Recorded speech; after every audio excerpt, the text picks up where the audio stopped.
Yep. Inside, I want to kill myself. We are on an 0-7 run over the last 2 days. After tonight was just complete bullshit.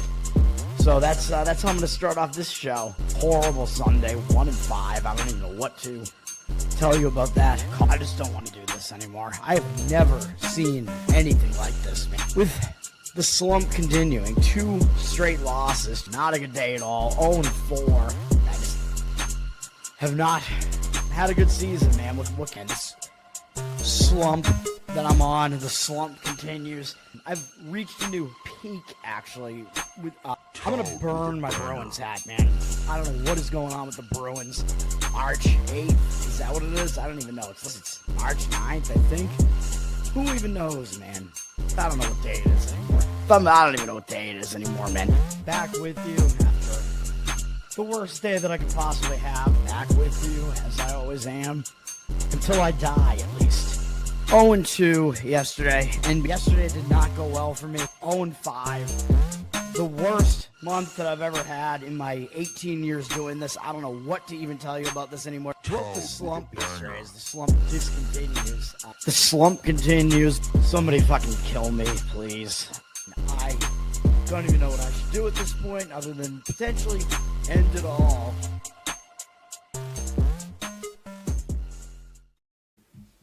What's up, everybody? It's Toad back with you with Toadstool Sports. This will be the college basketball edition for February 21st, Saturday. I broke it all down last night. I got 5 plays for this board. I think I'm being selective because there are like 150 games or whatever, as usual. I break them all down, baby. I'm not going to break them all down on the show, but I'll talk about all the big games, the TV games, the games that I thought had a little bit more interest, I suppose. That's what I'll do. 0-1 on the show. I'm not happy about that. Was not great. Didn't have a great read on the games yesterday. It's a good thing I'm skipping the NBA, although I was right about a couple of them. Like the Heat were definitely up there on my list. That one would have been a winner, but I don't think the Pelicans were. I didn't look at the final, but I know they were losing late in the game. VCU, the one play, it looked great, dude. They were up 14 in the first half. They were winning by almost 10 at halftime. I think they had the outright lead for 3/4 of the game. And then all of a sudden, St. Louis goes on, I think, a 19-2 run, and then they extended that to a 32-9 run, something like that. And then the game was completely out of hand and over. I mean, I know St. Louis could score, but that's ridiculous, dude. Like, you have VCU, you're playing on VCU's defense, basically, in that game. Their defense is pretty good. They've been playing well for the game. They have the lead. At that point, I'm thinking, well, they might lose the game still, but they're not going to fail to cover this thing. Like, I'm expecting it to come to a close finish, but no, not even close by the end of it. I can't believe how bad they were in the last 10 minutes of the game, basically. They were still winning the game by like 6 with 12 minutes to go.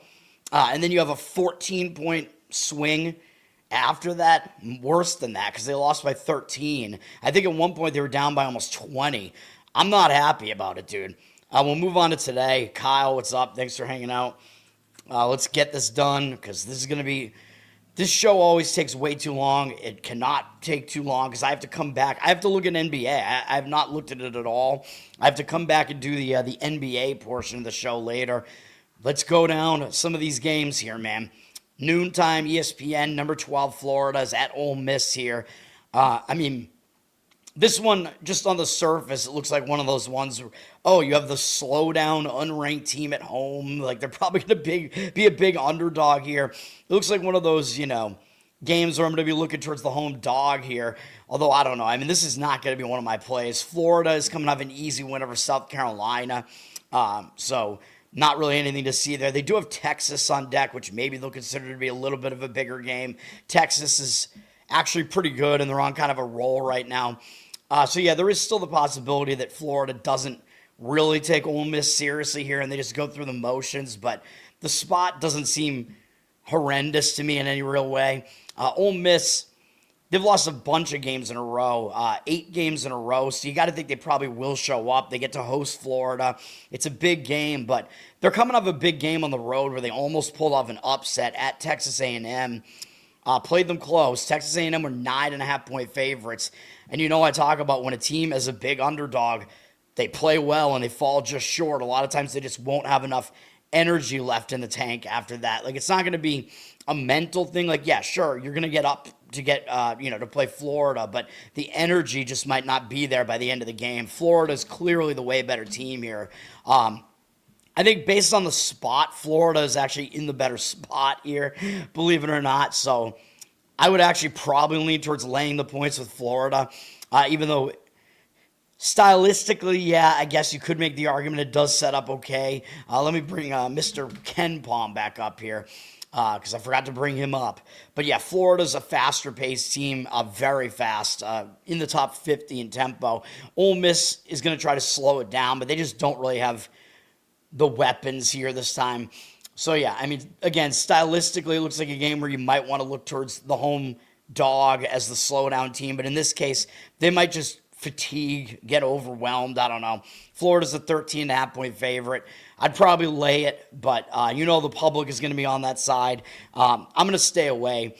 But yeah, Florida is actually better than their rankings still. KenPom has them as the sixth best team in the country right now, based on his analytics. Creighton at number 17, St. John's on Fox at noon. Now, my first reaction to what Creighton did in their last game was, who are they playing next? Because we want to fade them. Because they just pulled off a massive upset of UConn. Huge win for Creighton right there. And then I'm like, oh, great. Well, they're playing a third road game in 4 games, and they have to play St. John's. So they have to play the top 2 teams. Actually, that makes it a worse spot for Creighton, right? Because it's a third road game in 4 games. But the great part of it is it's a game they're not going to overlook. That's the problem. Like, I was hoping that they were going to pull off that upset over UConn, and then they would have some lesser Big East team next. But no, they have to play a team that they're going to try to get up for, at least mentally, against St. John's. So, and you're probably not going to be getting a lot of line value with fading a Creighton in this case. So I don't know, man. St. John's, they come into this game off a win against Marquette, though, that wasn't very good. St. John's did get taken to the wire in that one. So based on what these teams did in their last game, I actually do like St. John's in this game. Because, again, when you have a big favorite like St. John's was, and they almost lose the game, you'll see, like, a bigger effort from them in the next game. But I don't know if I want to say they almost lost the game, but it was a 2-point game in the final minute against Marquette, even though I watched some of that game, and it never really felt like St. John's was going to lose the game. But I was right about Marquette covering. Now, the problem with St. John's, if you want to play them, is they have a huge game on deck against UConn. They play UConn next, which will be revenge for UConn, but could be a look ahead for St. John's. So I'm going to lean to St. John's in this one still, but I have to stay away from this one too, man. If I was going to play it, I would lay it. So I know 2 favorite opinions right out of the gate here. My actual plays are mostly underdogs, though. Although I like finding good favorites to play, but, usually the way I do it, it winds up being underdogs, and our underdogs have been good this week. But St. John's, they're going to be public, 88% of the tickets so far, 92% of the cash. They dropped a little bit from 12.5 to 12, but based on what these teams did in the last game, the only way that I could see that going is St. John's covering.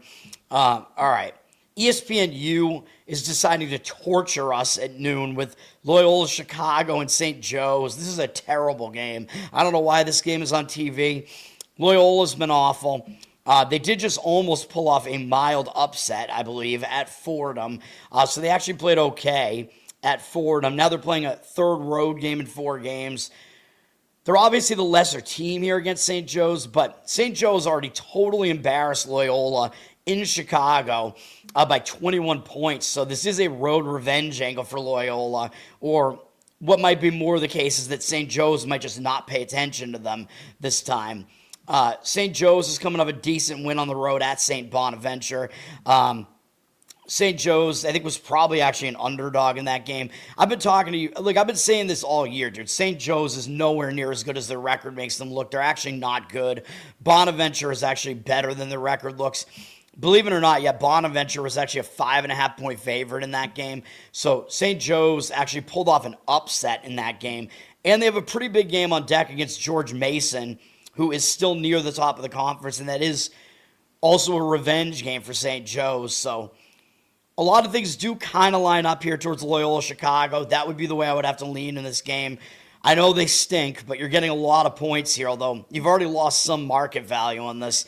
St. Joe's dropped from 11 to 9.5, but a team that's really not even good, like St. Joe's, even against a very bad Loyola Chicago team, I just don't think St. Joe's should even be laying this many points. It's a low total in the 140s. I would lean towards taking the points with Loyola in that one. ESPN 2 at noon, East Carolina against Charlotte. East Carolina treated us well in their last game. They almost pulled off a pretty big upset at home against Wichita, and they went into overtime. So, I'm going to say it again. When a team goes into overtime as a big underdog and they almost pull off the upset, a lot of times they're hung over in the next game. But East Carolina did lose at home to Charlotte, although they did play them close. So, in one aspect, yeah, there is technically a road revenge angle here. But you could also argue that Charlotte didn't play well. But East Carolina, believe it or not, was actually favored in that game. I think Charlotte is not as good as people think they are based on their hot start to the conference play. They're not really that good. Charlotte has tailed off. They've lost 4 in a row, But their last game, they played really tough at Tulsa. They were big underdogs in this game against Tulsa, 12.5. And I keep mentioning things like this when a team, it applies to both teams in this game. Charlotte also was a big underdog, and they almost pulled off the upset. So both teams are in a bad spot based on that. So I don't know what I even want to do with this game, man. Well, I'm going to stay away, but I guess you could make the argument that Charlotte's game was a bit bigger because Tulsa has been pretty much at the top of the conference all season. I don't really know that Charlotte should even be this much of a favorite here, even at home against an East Carolina team that's not great. They've had their moments where they've been competitive. Charlotte down from 7 to 6. I would probably, lean towards taking the points with East Carolina there. The rare situation where I like the same underdog 2 games in a row, but that's just the way that one works out. But that one is nowhere close to my card. Big Ten Network at 12, more torture with Rutgers and Minnesota. This is going to be real bad. I think both these teams like to play really slow, too. I know Minnesota does. Rutgers is pretty slow as well. This is going to be an awful game. I don't know why these games are being televised.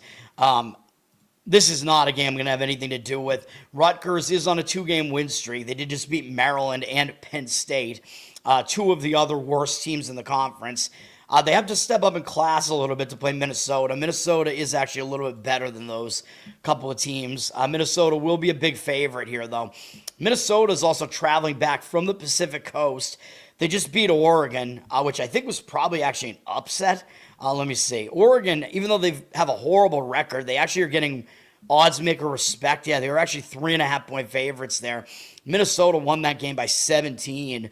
And now they're traveling back to Minnesota, and on deck, they do have to play Michigan, which may very well be cause for a look ahead there. So with having to cross multiple time zones, having a huge look ahead potentially there, Rutgers is the way I would lean in this game. Also, you're asking Minnesota, a very slow-paced team that focuses on defense, you're asking them to cover by margin here. I don't see it. I would have to take Rutgers in this one. Minnesota's a 7.5-point favorite, down from 8, but it looks like the money early on is coming in on them, but I don't agree. I do not agree with that. 50-50 on the tickets, 96% of the cash on Minnesota. Yeah, I don't see it. Based on that scheduling spot, my lean is Rutgers plus the points there. ACC Network at noon, Wake Forest at Virginia Tech. Both these teams, I think, are in bad spots here. Wake Forest just had a pretty nice home win over Clemson. They weren't a huge underdog in that game, though, but still, you beat Clemson, who's been one of the teams near the top of the ACC the last few years, and they still are this year. That's a big win. So, it could put you in a bit of a letdown spot. Wake already beat Virginia Tech at home, by the way, but believe it or not, Wake didn't cover this game. Wake were 5.5-point favorites in that game, believe it or not. So this is one of those games where we see a big point spread swing, where Wake was 5.5 in one game, and now it's 4.5 on Virginia Tech here. So the line is 10 points different, which even if you include home court, a 10-point swing doesn't make any sense unless you're giving these teams 5 points for home court, which you should not. So even college basketball does have strong, home court advantages in some of the big conferences, but this is a bit too much. So I do think there's probably line value on the Wake Forest side here. Yes, you could argue they're in a letdown spot, but I do think the spot is worse for Virginia Tech here. Even though, yes, I know it'll be a revenge spot for Virginia Tech. Even though, yes, Wake didn't cover technically. So, Virginia Tech played close against them. But I do still think that Virginia Tech might be the team more likely to overlook their opponent here because they are ahead of Wake Forest in the standings. And the spot's not good for Virginia Tech. I gave them out in the last game. They had a nice game against Miami. Probably should have won the game. They lost by 1 after they were leading for a lot of that game. They almost pulled off the upset at Miami. And they do have North Carolina on deck next Saturday. That'll be their next game. So they are in what I would say is a sandwich spot there. So I think that's actually worse than Wake Forest being in a bit of a letdown spot there. So I will lean to Wake Forest in this one plus the points. Virginia Tech is a 5-point favorite here now. 50% of the tickets and 85% of the cash on Wake. So it does look like Wake will be probably the team that's getting more of the money there. So I agree with that as well, but that's not on my card. Florida State at Clemson at noon on the CW. I don't think I have any noontime plays, by the way. My first play is going to be at 2 p.m. Eastern. So yeah, I mean, that's just the way it worked out. Florida State at Clemson on the CW. Florida State, they just didn't cover, believe it or not, against BC. They actually didn't play that well. It was a pretty close game. Although they won by 8, BC was hanging in there, and I think Florida State were double-digit favorites. So the odds makers give Florida State more respect than what their record makes it look like they would. BC stinks, though, but Florida State got the win there. Kind of a whatever win for them, but I do think they will show up for Clemson, although they do have their rival on deck with Miami. Although I still don't really think they're going to overlook Clemson, but that Miami game looming is big. Although Florida State did, I believe, beat Miami already once.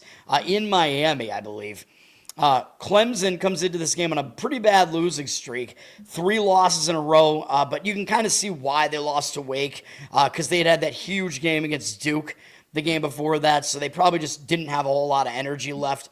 They do have Louisville on deck, which could be a big look at, and then North Carolina after that. Those are 2 big games, but I don't know if they're really going to overlook a game here. When you're on a 3-game losing streak, especially when you lose to an inferior team like Wake, I don't know. I think Clemson actually probably will give some effort in this one. I don't know what to do with this game, to be honest, because I think Florida State might give some effort too. Now, the problem is Clemson is a big favorite. They're an 8.5-point favorite, and they play a slow style where it's not really conducive to winning by margin. It's a pretty low total in the 140s. Clemson did drop from 9 to 8. I still think the spot is better for Florida State just because they are coming off failing to cover as a favorite. So I'll lean to Florida State plus the points there, but it's kind of a weak opinion for me. CBS at 1 p.m. This is a bit of a stronger opinion for me on Cincinnati at number 8, Kansas. Cincinnati, you want to talk about not playing well as a big favorite. I told you I didn't like them to cover last game. They were a big favorite, double-digit favorite against a very poor Utah team, and Cincinnati almost lost the game. That was a bad performance from Cincinnati. I think maybe they were riding a high off of a couple blowout wins, and they had Kansas on deck. So Cincinnati played a bad game, but you got to think they were probably looking ahead. They got a big game here. They'll probably give you effort in this one against Kansas, man. Cincinnati, at the very least, they can play defense, so they might get themselves involved in a defensive game here. They're much better as an underdog than a favorite, so that is what we're going to be looking at here. They will be an underdog here, obviously. Cincinnati, I still think they're a little bit under the radar, too. Like, they're not really as bad as their record looks. They get involved in some close games. Bad game for them, almost losing as a big favorite to Utah. As far as Kansas is concerned, they did not have a hangover or whatever. Well, their hangover came in the Iowa State game. They lost to Arizona. They beat Arizona. Huge win against Arizona. I gave you guys Iowa State last Saturday. That was a win to kick off the day, although it was only a 2-2 day. Now, I thought Kansas would be hung over after that, because when a team loses a long win streak, a lot of times they will be hung over, and I lost with that sentiment last night. But Kansas had a nice game after that. They beat Oklahoma State on the road. Nice win against a team that at least has been in the tournament discussion. But look at who Kansas has on deck here, man. They got to play Houston and Arizona. Houston, they play 2 days from now. So this does look like it could be a pretty major look ahead for Kansas here. So the only way that I could play this game is Cincinnati. This one almost made my card. Kansas is a public favorite here. 89% of the tickets, only 81% of the cash. Total is pretty low in the 130s. I expect it to be, I think Kansas will slow the game down because that is what they like to do. Cincinnati is going to probably try to speed it up a little bit because I believe they do that, but they can't score. But both these teams are much better on the defensive end than the offensive end. Cincinnati, KenPom has it 50th overall, by the way, and a pretty unlucky team. Whereas Kansas, I think he has much luckier. Yeah, Kansas is in the top 100 in luck. Cincinnati is outside the top 300, so huge luck disparity in this game. Cincinnati is almost as good defensively as Kansas is. Cincinnati actually plays more of a mid-tempo, so I think they will wind up in a slower pace game here, meaning points will be at a premium. This one is very, very tempting to add to my card, man. It's not there, but I like Cincinnati in that one, plus the points. That's my favorite of all the games I've talked about so far. I like Cincinnati there. ABC at 1 p.m. Number 16, North Carolina at Syracuse. First thing everybody's going to notice is this looks way too easy to take North Carolina. They're only a 1.5 point favorite here. I've heard some professional opinions on the North Carolina side in this one, but I start with this looks way too easy, so I probably would either be on Syracuse or just not playing the game because I don't want to do that, man. When it's pick the winner, everybody thinks North Carolina is this good, but they're not. They're without Wilson now, too, but even with him playing most of the season, KenPom has them at 33 in the country, so they're really not that good. This game is on ABC. North Carolina is coming off a horrible performance against NC State, though.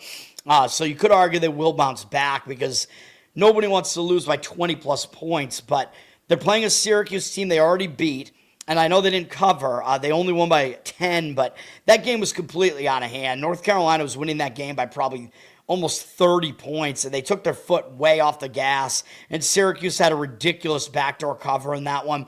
North Carolina completely blew them out in that game, man. So North Carolina still might not take Syracuse seriously. They got to go up to Syracuse for this, which, these southern teams in the ACC going to play these northern teams, a lot of times, they won't be that excited about it. And when it's a team that's not that good, especially a team they already beat by double digits. They got Louisville on deck in 2 days, which could be a pretty major look ahead. So, and third road game in 4 games. I think I would have to lean to Syracuse in this one. Syracuse is coming off getting blown out as well by Duke. They're flying back up north here. So both teams are off of blowouts.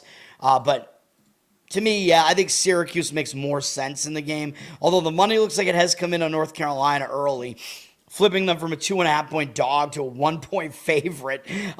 I don't know when they were a 2.5 point dog, but North Carolina is still without Wilson. Like I said, I think he's out for the season. 75% of tickets, 93% of the cash on North Carolina. And it will not be an injured player theory spot because I think that game already happened for North Carolina, and that was the game they got blown out by NC State, so they did not step up their game well. NC State really showed up in that game, though. Whew. All right. Albany at UMBC is kind of an interesting game in the American East. Albany just pulled off an upset at NJIT. Satisfying win, although I keep telling you NJIT actually stinks. They're not as good as their record looks. But, it still feels good to go on the road and get revenge against a team that's been near the top of the conference all season. Albany was an underdog there. Now they're playing a third straight road game, but They did already lose at home to UMBC. UMBC is atop the standings in the conference, and UMBC just beat Vermont. That was a huge win for UMBC to completely take control over this conference. So UMBC could definitely be in a letdown spot after that, and that was revenge against Vermont too. So it's like, which one of these spots is worse, really? I kind of think, I'm looking at Vermont. Whoops. UMBC is what I want to look at here. Where are they? What? Oh, yeah, Baltimore County. UMBC is ranked 6.5 here. I think they're probably in the bigger letdown spot because beating Vermont in this conference is just always a really big deal. And NJIT is still fraudulent, so I would probably lean towards taking the points with Albany in that one. It is an interesting game. Total in the 140s. All right. Chattanooga and the Citadel is kind of interesting. I had the Citadel in their last game, and they pulled off a miraculous cover. So thank you to the Citadel for that. Chattanooga already played the Citadel, and believe it or not, they lost at home as a huge favorite. So this is probably a legit revenge spot for Chattanooga because they had a bad game in that game. They were almost double-digit favorites in that game, and they lost the game outright. That's bad, and that was not that long ago. So you're probably going to get an effort out of Chattanooga because of that. But the problem is they're playing a third road game in 4 games, and they just won at Mercer. So Chattanooga's coming off a nice upset of their own, a double-digit upset at Mercer, who's one of the better teams in the conference. So Chattanooga is in a letdown spot. So even though, ideally they're going to want revenge against the Citadel, but they are in a letdown spot here. For the Citadel, they did what I just told you. They were pretty much on the verge of having no chance to cover that game against Samford, and they came all the way back and cut it to 1 point, I think, late in the game. Crazy comeback from the Citadel in that one. So they're coming off a pretty nice performance as a big underdog as well. So they could be in a bit of a hangover as well. But this is one thing that we're going to start seeing in these smaller conferences, man. A lot of these teams are going to be playing their senior day game, their last home game of the season. So this is that for the Citadel. So that's a little bit of an extra motivator for some of these home teams, man. I think Chattanooga, even though they lost to the Citadel already, and I looked at the box score, I think it was kind of misleading, but I think I would probably have to lean to the Citadel here, man, because they really kind of got blown out in that last game, and it was just kind of the comeback at the end was just kind of one where the other team got a bit lazy. Chattanooga's off the bigger upset there, and you're talking about the Citadel in their last home game, man, where they like to celebrate the seniors, whatever. I don't know how many seniors they have, but it's a bigger deal in the smaller conferences usually because a lot of times these are the types of teams where the players will still stick around for a couple of years. 67% of the tickets and 86% of the cash on Chattanooga. The money is coming in on Chattanooga. They're up to a 4-point favorite with juice. I could see the arguments for that side as well. I mean, this game is certainly not on my card, but I think I do have a slight lean towards the Citadel in that one. All right. If you want me to talk about some of these other games, I will, but I'm pretty much limiting it to like the more interesting games, in my opinion, either from a handicapping perspective or, the big games, the TV games. Georgia Southern and App State is kind of interesting, I think. Where Georgia Southern just didn't have a great game. I gave out Georgia State in that game. And by the way, I think Georgia Southern actually was down 5 with like a few seconds left in that game. So I think that game was in hand for us. But Georgia Southern, I think they actually hit a 3 or something at the end of that game to cut it to a 2 too late. But either way, Georgia Southern coming off kind of an ugly loss against their rival, Georgia State. But still, you don't want to lose to a team that's near the bottom of the conference. It was a good spot to fade them. I do think Georgia Southern is way overrated, so that's kind of the problem I have because I actually like them in this game against App State. But I don't know if I can get there with it because they are very lucky, according to KenPom, although I think App State is as well. Georgia Southern will get up for a game against App State, though. They're coming off kind of a bad loss. They lost at home to App State by double digits a couple games before that. So this is a quick road revenge spot for Georgia Southern. App State is near the top of the conference still. So I do expect that they will show up for this one. And App State just lost to Marshall in a close game. That was a big game for App State. So they are coming off a big game against Marshall. Now they got Georgia Southern, who, again, like I said, they just beat them. They have Texas State on deck, who is that's a bigger deal because they're actually tied with Texas State in the standings right now. So Texas State making a run in this conference as well. I like Georgia Southern in this one, but KenPom does have them, way too lucky for me. And this is App State's final home game, so that's the other thing to worry about with fading App State here is they might get up for it because it's their final home game. KenPom does have them fairly lucky as well, but a bit less lucky. This will be a huge pacing contrast, by the way. App State plays really slow, and they're the much better defensive team. So that's kind of another reason why I don't love Georgia Southern here is App State. I usually like the teams that are the better defense. They will try to slow the game down, but the problem is App State has to lay a bunch of points here. So I still do lean to Georgia Southern plus the points here. Whenever I say I lean to a certain team, I am talking about the point spread on this show. 50-50 on the tickets, 91% of the cash on Georgia Southern. I don't disagree with that money there. App State as a slow-down defensive team having to lay a bunch of points may not be great. Total in the 140s in that one. All right, 1 p.m. SEC Network, Mississippi State, at South Carolina. Mississippi State coming off a nice win over Auburn. They were a home underdog in that one. It was a nice win for them. Bad loss for Auburn, but big win for Mississippi State against a team that might be a tournament team, although maybe it doesn't feel that big because Auburn's record's not good. But Mississippi State did get their revenge rivalry win over Ole Miss in the game prior to that. Now they play a lowly South Carolina team, and on deck they got Alabama, so they might be looking ahead to that. So the spot doesn't look great to me for Mississippi State here. South Carolina just lost at Florida by double digits. They played okay in the game, considering what it was. But they've lost a bunch of games in a row, 7 games in a row or something, 6 maybe, whatever it is. I think it's 7. So I just don't think they're really going to overlook an opponent, especially back at home. So I think I have to lean South Carolina in this game. Not a strong opinion for me on this. They did move to a 1-point favorite. Money looks like it's coming back on the Mississippi State side, although I don't really see that. I don't really agree with it.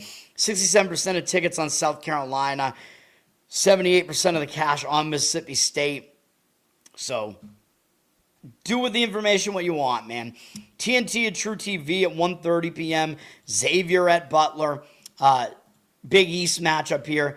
Xavier already beat Butler by double digits at home, so there is the potential that they don't totally focus on this game. And they're coming off a pretty big game against Villanova, where Xavier took Villanova into overtime. Villanova is one of the better teams in the Big East, of course, although that was at Xavier. Xavier were not huge underdogs in that game.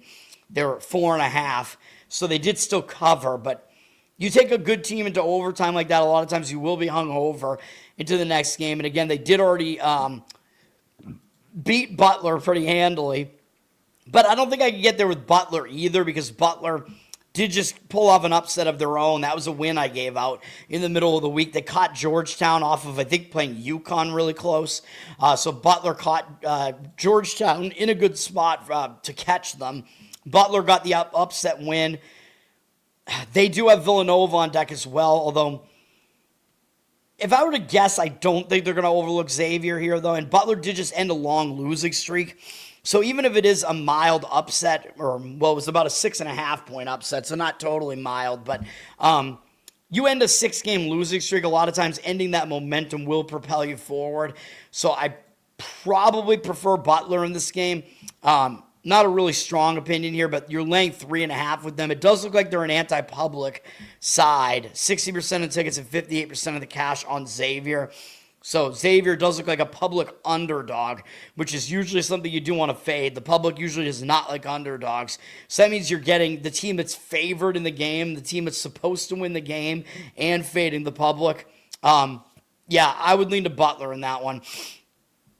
All right, Army-Navy on CBS Sports at 1:30. I mean, it is what it is, man. Army is a very bad basketball team. Navy is on this huge run here. After beating Colgate, they suffered no letdown, even though they pretty much sealed the regular season title in the Patriot League. They crushed Lehigh on the heels of that. Maybe going on the road to Army, maybe they just won't fully pay attention. They beat Army by almost 30 at home, so I guess there is a potential they don't play as well in this one. Army just ended a 4-game losing streak with a win for once against a not great Loyola, Maryland team, although it was still an upset for Army, but let me see, only a 4.5-point upset. I would lean with Army in this one, man. I mean, you're going to be getting a bunch of points at home. It is revenge. They're playing one of their rivals at home. Navy down from 10 to 9.5 here. It is a pretty low total in the 130s. I believe Navy is more of a defensive team. They are. Their offense is actually very weak. They're a slow-down defensive team, and they're very, very lucky, according to KenPom as well. So high up in their luck index. So those are indicators to potentially maybe want to fade Navy as well there. I would agree with taking the points of the Army in that one. All right, let's keep this going, man. ESPN 2 at 2 p.m. Miami is at number 14, Virginia. Miami, Florida, we're talking about here. Miami, Ohio played last night, so they're not playing today. Miami barely got by Virginia Tech in their last game, so I talk about this when a big favorite doesn't do that well. A lot of times they'll show up better in the next game, and this was part of that handicap, is that they might be looking ahead to Virginia. So I do think you'll get an effort out of Miami here against a ranked Virginia team, number 14 in the country. I'm still not completely sold on Virginia, man, because they've had a weak schedule, man. It's just the way that it is. They had a nice road win against Louisville, so maybe that indicates they're for real, but that's the only, really impressive win that they have. They are hosting here, though. They're hosting Miami. They're coming off road win by almost 30 points against Georgia Tech. I know Georgia Tech stinks, but you beat anybody by that much on the road. That is pretty impressive, and you might be feeling maybe a little high about that. So I would probably have to lean to Miami in this one. Virginia's laying 8 points, and we know Virginia, they're a slow-paced team, although I think they're not quite as slow as they were in the Tony Bennett era, but they're still a slow team, not exactly a team that covers by margin a lot. 71% of the tickets, 95% of the cash on Miami, total in the 140s. I'll agree with leaning towards Miami in that one. Tennessee at number 19, Vandy. This is a big rivalry, man, in the state of Tennessee. And Tennessee is always the big brother here, man. So to see them as the lesser-ranked team, the unranked team, in fact, might put a little bit of a chip on Tennessee's shoulder, man. Hey, we're still Tennessee. We're the University of Tennessee here. Although you got to think Vandy, because almost all the time they are the little brother, so they probably do still have that mentality against Tennessee. I think both teams are going to show up in this one. This is a good game. It's on ESPN. Tennessee is in KenPom's top 25. They're actually 16th, so they're pretty under the radar right now. They're a good defensive team. They're actually pretty balanced this year, too. So Tennessee, they're not to be overlooked. KenPom does have Vandy 12th and has Vandy in the top 20 in both offense and defense. So Vandy is legit, according to KenPom, man. They are the luckier of the two teams, though, and they're going to try to speed it up, but I do think Tennessee will be able to slow this game down a bit, just because it is easier to slow the game down. That is what they'll try to do. So this is a pacing contrast in this game. Tennessee is the slower, more defensive team here. Tennessee coming off an easy win at home over Oklahoma. No big deal. They come into this game with momentum. Vandy just lost to Missouri, so maybe that'll give them a little bit of an extra motivator here, because that was kind of a bad loss. They were a road favorite. I think they were looking ahead to Tennessee, man. And they'd come off a nice couple of wins against Auburn and Texas A&M. And people might look and see that Vandy lost to Oklahoma not that long ago, and Tennessee just smoked them. So maybe there'll be some public sentiment for Tennessee here, although I think it might not be a lot, though, because the public, they just like the rankings, man. Oh, Vandy's ranked. They're only laying 4 points here. I struggle with this game quite a bit, man. Vandy has 58% of the tickets on them, 67% of the cash on Tennessee. So the money is coming in on Tennessee here. That's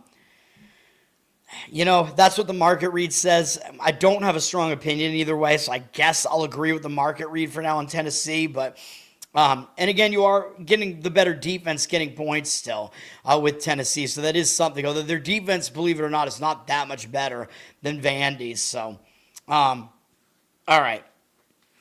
Next up will be the first play that I have of the day, Duquesne at Dayton. Although I think I gotta get some more water here, man, and blow my nose again. I should just do it on stream. Like in the winter, my sinuses are just so fucked, man. And when I keep talking, it just keeps happening. I don't know if I can find a way to like relax a little bit, breathe better. Ooh, I don't know, man. I don't know. I just get too excited talking about it, and maybe I can relax a little bit more. But I'll be right back, though. Let's see if I can, I don't know.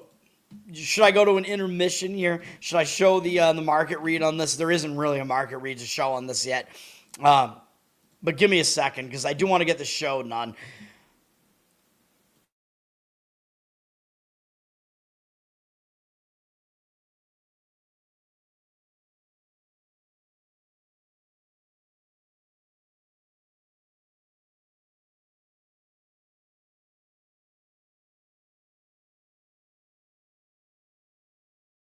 Four picks against Grossman and 2 fumbles. What do you see about the Bears? Would shut them down that way? No, we just the Bears are what we thought they were. They're what we thought they were. We played them in preseason. Who the hell takes a third game in the preseason like it's bull? We played them in the third game. Everybody played 3 quarters. The Bears are who we thought they were. And that's why we took the damn field. Now, if you want to crown them, then crown their ass. But they are who we thought they were. And we let them off the hook. Thanks, Coach. Matt Leinart will be one of the person in this room, probably about 5 minutes away. It's a disappointed coach.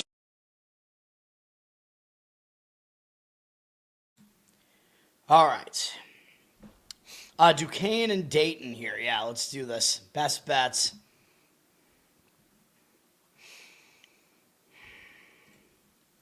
We're going to take the points with Duquesne in this one, +6. It's not a high total in this one. The money looks like it's coming in on Dayton now all of a sudden. 50-50 on the tickets, 61% of the cash on Dayton. I do not agree with it, of course. Duquesne, I think they're in a good spot to look towards them here. They just beat LaSalle by 1 point. That was a bad game for Duquesne, man, but they still escaped and continued their momentum. And you know me, I like to find teams that almost lost as a big favorite, but they escaped and continued their momentum. If you look at this game, Duquesne was winning by margin for almost the entirety of the game. They fell behind in the second half, though. So they started playing poorly. I think they got complacent, and they had to come back, and they barely escaped with a win at the end. And Duquesne, they were 11.5-point favorites in this one, man. LaSalle is a bad team. So I look for Duquesne to have a better effort this time. I think maybe they started looking ahead to this Dayton game. It is a big game. They already lost at home to Dayton, so we do have a road revenge angle here, plus the angle where Duquesne is, coming off a bad performance as a favorite. Dayton, we're laying 2.5 in that one against Duquesne, so yeah, I mean, I think the numbers guys are probably going to think this number is low because if Dayton was 2.5, on the road, well, maybe they should probably be, I guess they should probably be closer to an 8-point favorite here, but that's not what KenPom has. KenPom, I think, has this number right where this one is. I think he does have it at about 6. So I just think Dayton was probably overvalued back because you do have to adjust your power ratings. I think Dayton was just a bit overvalued back then.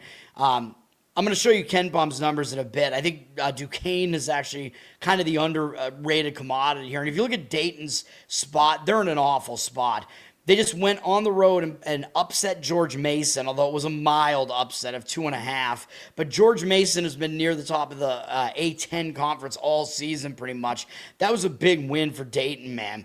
Has potential seeding implications. And look who they have on deck.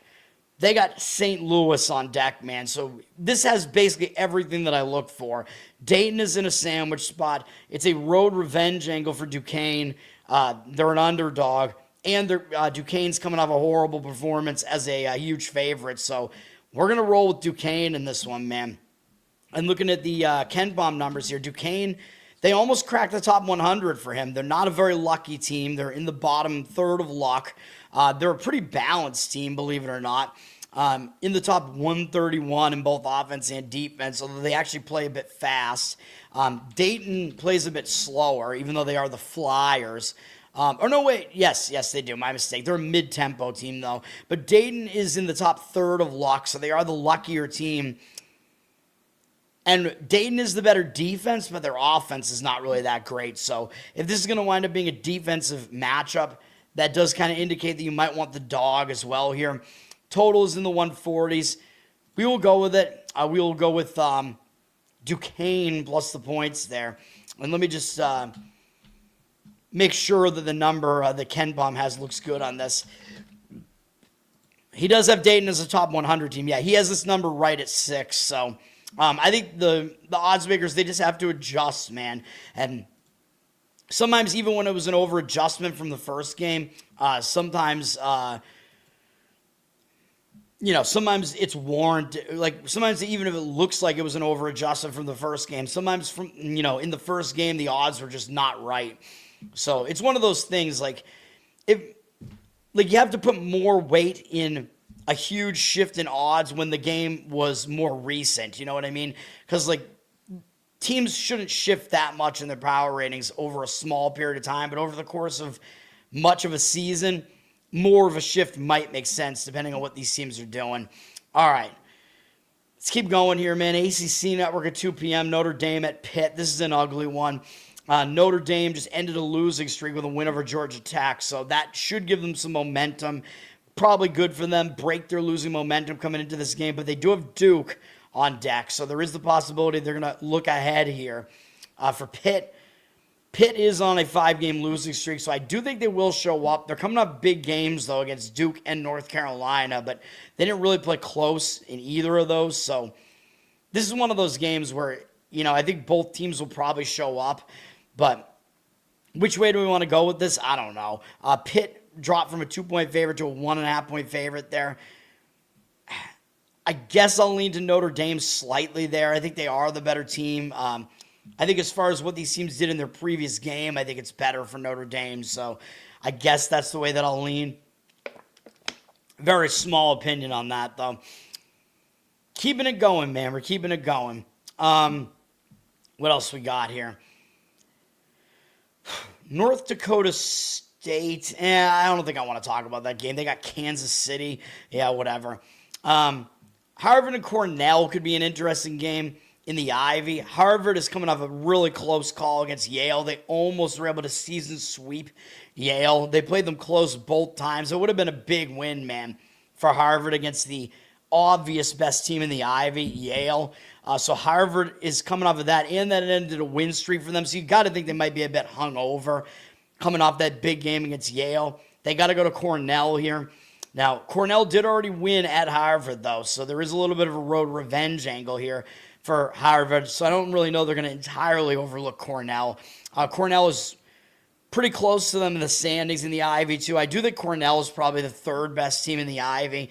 Maybe even better than Harvard, actually. We'll see what the number is on this. Cornell is coming back home after they lost they played 3 road games and lost the last game on the road to Penn, who sees it swept them somehow. Cornell, the last time they were at home, they lost to Penn. So I think a team coming back home like this, I think they will actually put in an effort back at home after they lost their last home game. They do have Yale on deck, so Cornell might be looking ahead to Yale. That's the one concern, but I don't really see them overlooking a Harvard team. It's above them in the standings, so I would prefer Cornell in this game, but the money is coming in on Harvard. 50% of tickets, 76% of the cash on Harvard. Cornell down from 4.5 to 4. I don't really get it. I lean towards Cornell in that one. All right.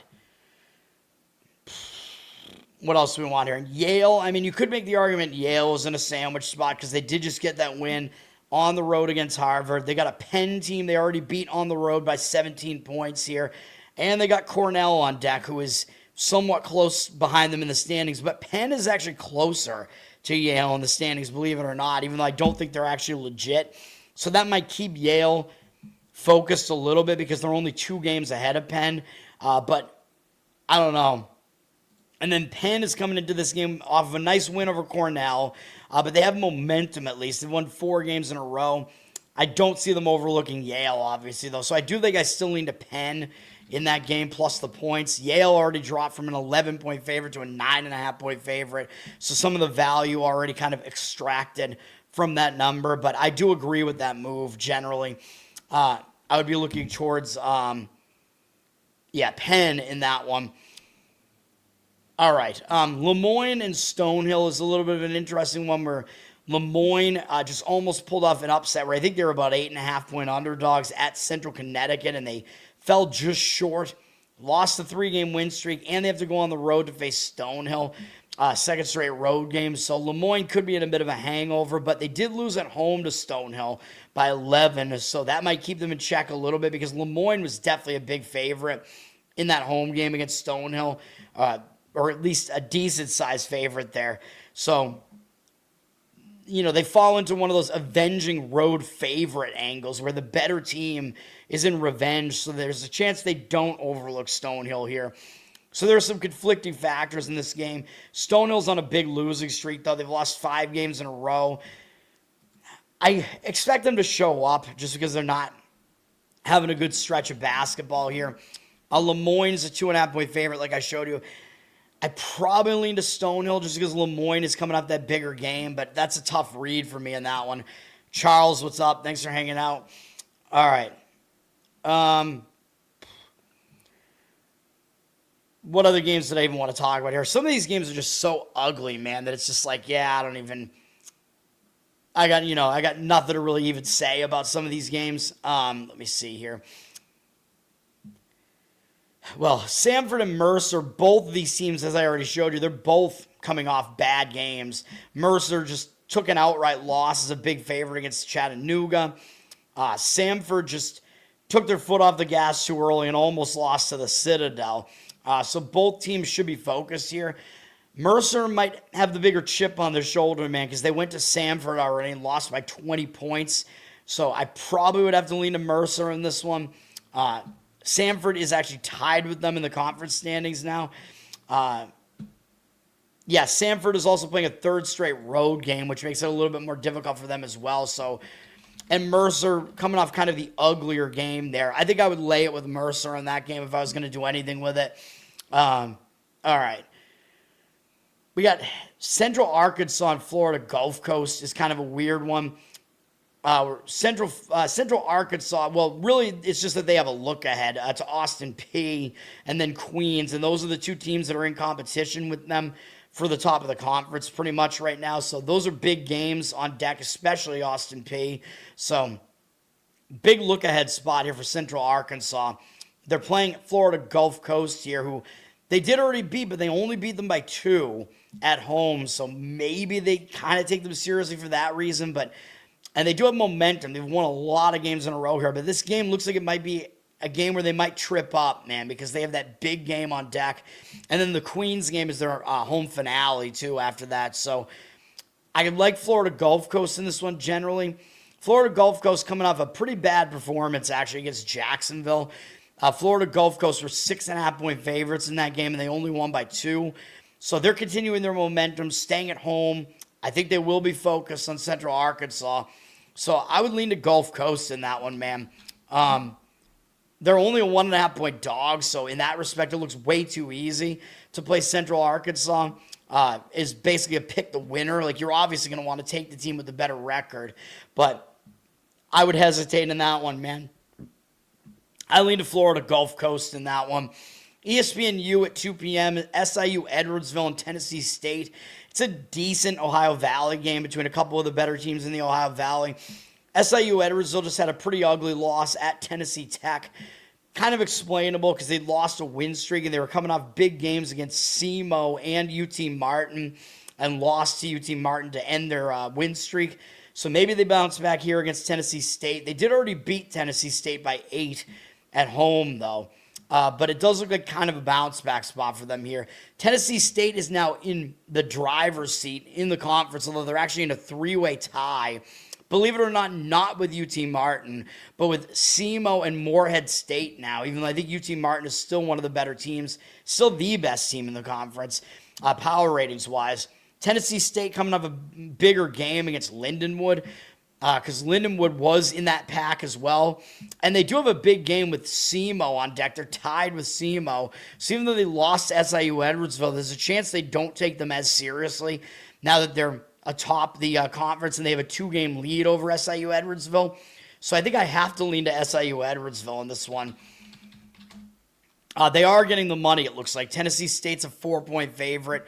Might be 4.5 at some point. 50% of tickets, 91% of the cash on SIUE. That is the way I would lean in that game. All right, let's keep it going here.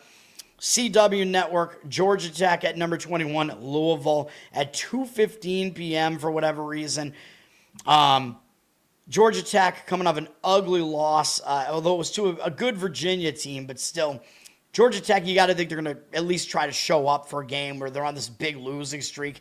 8 losses in a row, I think is what this is. And they're playing Louisville. I mean, it's a game that you'll get up for because you're playing a ranked team. Louisville did just lose a win streak in a pretty tough game on the road at SMU, who is headed for a tournament berth for the first time in a while, the way it stands right now. Louisville, they did lose the favorite in that game, but that was still kind of a big game. And they have North Carolina and Clemson on deck. So those are big games on deck. North Carolina, 2 days from now. So I think the spot is better for Georgia Tech here. Louisville could be hung over because they lost a win streak as well. We know this Louisville team is just massive variance, though. Depends on how well they're hitting their threes. But if they're tired at all, that might affect their three-point shooting a bit. They're down to a 22.5-point favorite here. 67% of the tickets and 93% of the cash on Georgia Tech. So the money is coming in on Georgia Tech in that one. I would not disagree with taking the points of Georgia Tech in that one if I was going to do something with it. Fox at 2:30 p.m. We have Kansas State at number 13, Texas Tech. Texas Tech had that huge blow in that loss. That was a winner for us on the show, Arizona State, but I didn't want to get the win that way, man, with JT Toppin going down for Texas Tech in the game. I think Arizona State was going to cover anyway, but huge blow to Texas Tech, losing their best player, Toppin. He's going to be out for the season. But that does put them in kind of an injured player theory spot here where maybe Texas Tech, you know how I talk about it, when your star player goes down, a lot of times the team will rally around that player for the first time, and they might rally also because they're coming off an ugly loss to Arizona State. So I see some reasons why Texas Tech will actually show up and play well in this one. Kansas State's not a good team, though, but Kansas State, they have a decent spot here as well because they just beat Baylor at home to end a bad losing streak. 6-game losing streak over. So that will give Kansas State momentum coming into this game, too. So I think both teams are going to show up for this.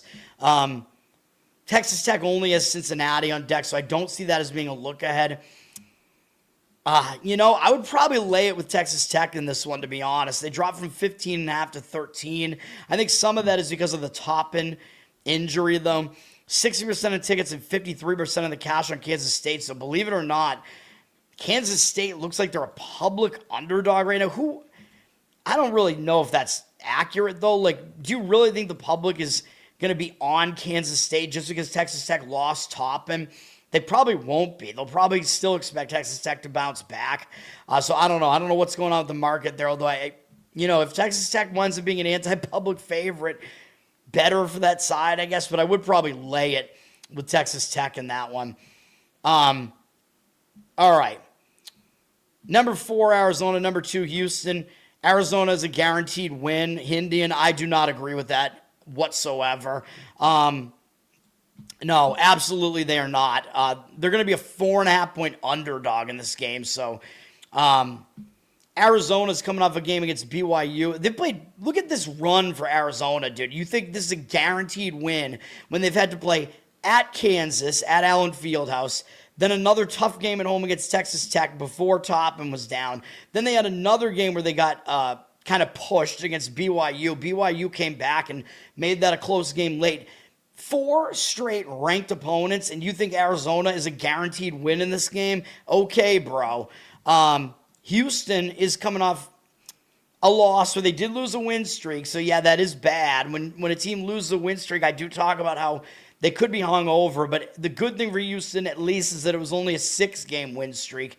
Yes, it was a big game against Iowa State. Houston had the game. They probably should have won that game. But Houston's run of games leading up to this has been way less of a gauntlet than Arizona's. No, I mean, I could only lean to Houston in this game. No, they're not.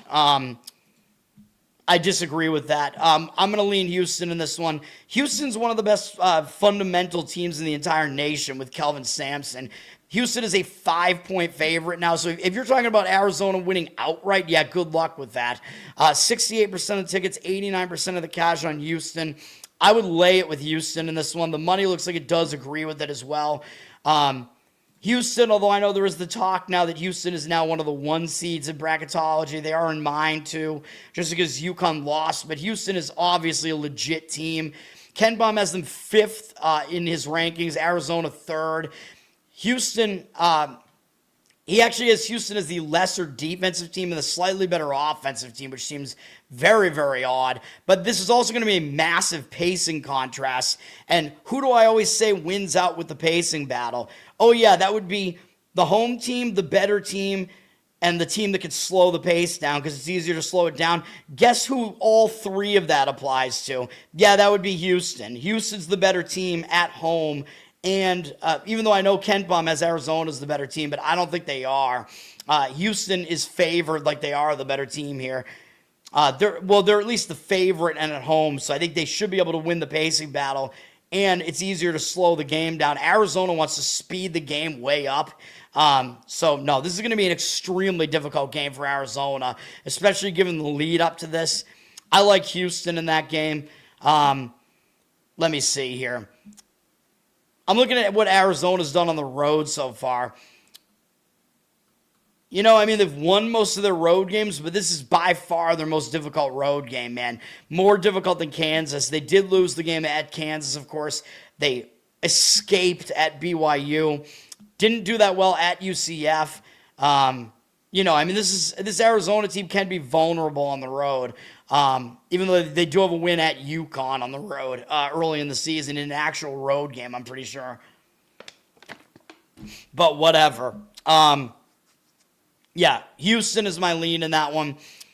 Maybe the line is a little bit too high now that it's at 5, but I do expect them to win the game. Yeah, I stand on business. Let me see here. Both teams are coming up big games, though, so both teams you could argue are in negative spots there. All right, Peacock at 3 p.m., Washington at Maryland. Got to try to, not talk about everything here, man. I hate this show because it takes 3 fucking hours. Washington did just end a 3-game losing streak with a win over Minnesota. Could propel them into this game, but Washington has to cross all the way to the East Coast for this game, which is not easy to do. Although they might have some newfound momentum coming into this one. Maryland does suck. Maryland is coming off a bigger game where they went to Northwestern and actually came close to pulling off the upset. Although I don't know how big Maryland will consider that game to be because they're actually ahead of Northwestern in the standings, even though Northwestern is the way better team. Northwestern was like a 9-point favorite in this game probably. 7.5 is what they were down to actually when the game went off. But yeah, I mean, Maryland, they just might not realize they were that big of an underdog there, but they do also have Nebraska on deck. So I do think the spot is actually worse for Maryland in this one. I'd probably lean to Washington. They did drop from a 4.5-point favorite to a 3.5-point favorite, but I think Washington, I mean, the odds makers are telling you Washington is the better team enough that they're laying points on the road. So those are my thoughts on that. Not a strong opinion, though. And I don't like, having to lay points to the team that's traveling across country to an unfamiliar venue. So no thanks with that. North Dakota at South Dakota State. This is kind of a weird matchup. North Dakota just had an easy win over Kansas City. They already lost. Oh, no, they beat South Dakota State already. But believe it or not, South Dakota State was a 7.5-point road favorite in that game. So the odds makers have been telling you South Dakota State is the way better of these two teams. But you're also going to see that the line in this game doesn't jive with that at all. South Dakota State is a 6.5-point favorite now, and they were a 7.5-point favorite earlier this season on the road against North Dakota. So you got to think that's too much of a swing, even if you do have to adjust these teams. That's a crazy point spread swing. So I do think there is some line value here in the South Dakota State side. I think they're laying too few points, but I think the spot is worse for South Dakota State. So that's the problem. North Dakota's coming off that win over Kansas City. Easy win. South Dakota State's coming off a big game against North Dakota State where they fell just short. That was a huge game against the top team in the conference. So I don't know what they're going to have left in this game, but the two reasons why they might still show up are it's a revenge game because they did lose as a favorite on the road to North Dakota already, and it's their last home game of the season. So South Dakota State might show up for those reasons, and it is a small line on them. So I could see a lot of conflicting factors in this game. South Dakota State down from 7 to 6.5 here. I guess based on the situation, I guess I would lean towards taking the points with North Dakota, but I do not love it. Ohio at Northern Illinois is kind of interesting to me because Northern Illinois just pulled off a ridiculous upset at Buffalo. Northern Illinois is a bad team, dude. Buffalo were 9.5-point favorites in that one, and Northern Illinois pulled off the upset. So I don't know what they're going to have left in the tank here for Ohio, although they did lose to Ohio, but they pushed them to the limit and only lost by 3 at Ohio as 11.5-point favorites. And you know I talk about this as well. When a big favorite almost lost the first matchup at home, a lot of times they'll show up with effort in the next game. So those are two big reasons to lean towards Ohio in this game, with Northern Illinois coming up a big upset and Ohio possibly taking them seriously after that bad performance against them at home. Ohio coming off a nice bounce-back win over Ball State, an easy win. So I do think the spot sets up way better for Ohio in this one. They do have Toledo on deck, maybe a potential look ahead there, but I would have to lean to Ohio in this one. They're a 6-point favorite. I would lay it with them on the road there in that one. And the public might have a tendency to shy away from that just because I don't think they like laying points with near 500 record teams, especially on the road. So, interesting game there. Arkansas State and UL Monroe is kind of interesting just because Arkansas State, well, actually, it's more interesting from the UL Monroe side. Arkansas State's coming out of an easy win over Louisiana. I don't know why I'm talking about this game because UL Monroe is terrible, but they just almost upset Troy. So UL Monroe had a big game where they almost upset one of the teams that's still one of the better teams in the conference, although Arkansas State is also one of the best teams in the conference, and UL Monroe is in their home finale here. They do have South Alabama and Troy on deck, so they're playing 4 huge games in a row here, which is not that easy. So, you know, it's a bit of a difficult handicap, although I think Arkansas State might be able to get the job done in that one, just because I don't trust a horrible team like UL Monroe coming off an all-energy effort like that, but you would have to lay 14.5 on the road with Arkansas State in that one. I would probably lay it if I was going to play it. Arkansas State doesn't really have any big games up remaining, so yeah, probably not a look-ahead spot for them, but those are my thoughts on that. Next up is the next play. Play number 2. We will go with Old Dominion +4 here in this one against Southern Miss. We're staying in the Sun Belt here. I don't think Old Dominion's as bad as their record looks. I'll show you what KenPom has to say about that in a minute. Because they are, of course, below Southern Miss in the standings, although not by a ton. Old Dominion's coming off an easy couple of home wins against some of the bottom barrel teams here in the conference, but they have momentum coming into this one, and Southern Miss hasn't exactly been great this season. They have not played yet this season, so, you know, there is no previous matchup to look at here. For Southern Miss, I know we're fading them in their final home game. I know that. But look at what Southern Miss just did, man. They had 3 huge games in a row where they beat Kent State, who's one of the better MAC teams, in the Sun Belt MAC Challenge in a close game. Then they had a close game against South Alabama, who's one of the better teams in the Sun Belt. And then in their most recent game, they upset Troy. Huge win for Southern Miss there. Now, I know this is their final home game, but they're playing against a very bad Old Dominion team, coming off upsetting Troy, who's at the top of the conference standings. And up next, they got Arkansas State and South Alabama again, and those are 2 of the top teams in the conference, like I said, and those are both revenge games, too. So I think this is a sandwich spot. We're going to go with Old Dominion in this one, man. Old Dominion looks like they are getting the money now. Southern Miss is a 4-point favorite. 50% of tickets and 66% of the cash on Old Dominion.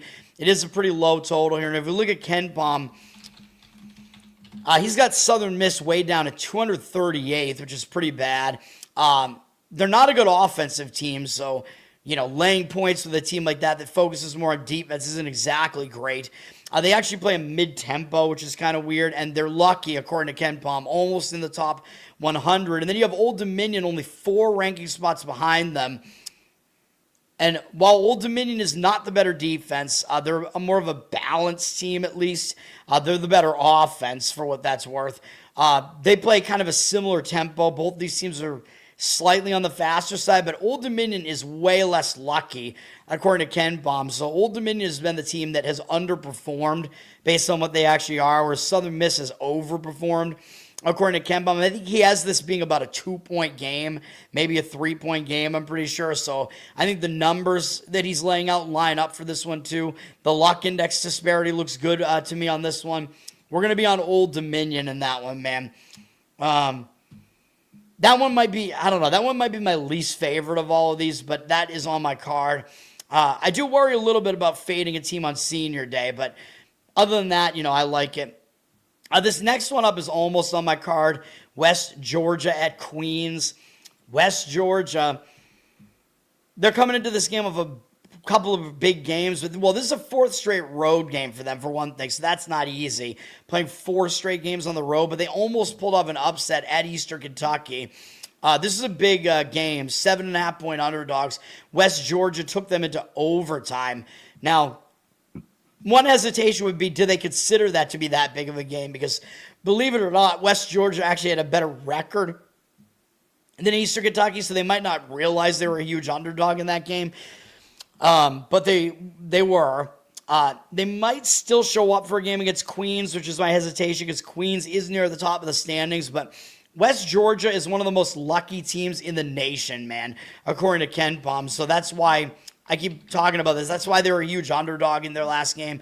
They're outside of the top 300 on defense and almost that way on offense, too. 40th in luck index. None of that is good at all. Queens is pretty lucky as well, though, in the top 100 for Queens. They're an atrocious defense, but they're at least a very capable offense. Top 100 offensively, but outside the top 300 defensively, and they play fast. So Queens, they're not the type of team I usually love because they don't play defense and they just play way too fast. But in this game, I do like Queens.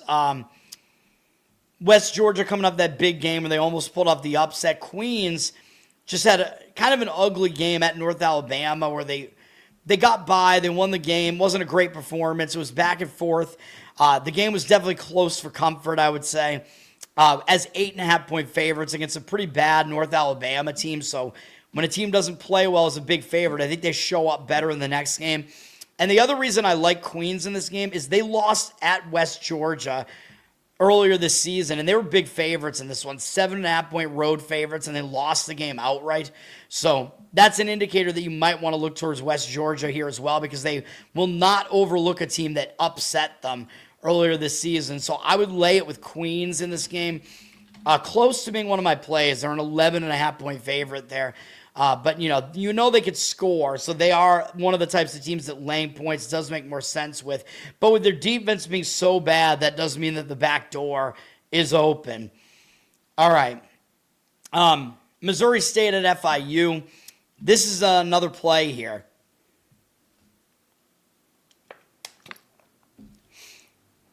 We're going to go Missouri State plus the points in this one. Shout out to Justin. We're going to fade FIU in this one, pretty much just because of the spot. Now, I know Missouri State already beat FIU at home, so we don't have a revenge angle here. They beat them by 8. But if you dig into that box score, it wasn't really that misleading. Missouri State did win the rebounding battle. They led for 89% of the game. They had way more free throws, but they missed a ton of them. So both teams were bad at the free throw line. So, there isn't a whole lot to see there.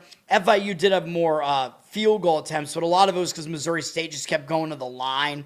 So I think they still did have more possessions in the game. But Missouri State also lost the turnover battle and still won. So I think that's a decent sign that Missouri State was actually the better team in the game. Now, Missouri State, they're on a 4-game losing streak, so I think they will show up. Like, when you're on a 4-game losing streak, I don't think you're going to overlook anybody. I'm not as worried about the revenge angle for that reason. But for FIU, look at what they just did, man. They just almost beat Liberty on the road. Liberty still undefeated in the conference, and all they do is get by on the skin of their teeth. This game was like 2 days ago. It was on Thursday, so FIU has almost no time off to recover from this. They went into Lynchburg, and they took Liberty into overtime and fell just short. Absolutely brutal. For FIU in that one, man. And they were a big underdog in this one, too. 9.5-point underdogs here. That was just a brutal way to lose that game, man.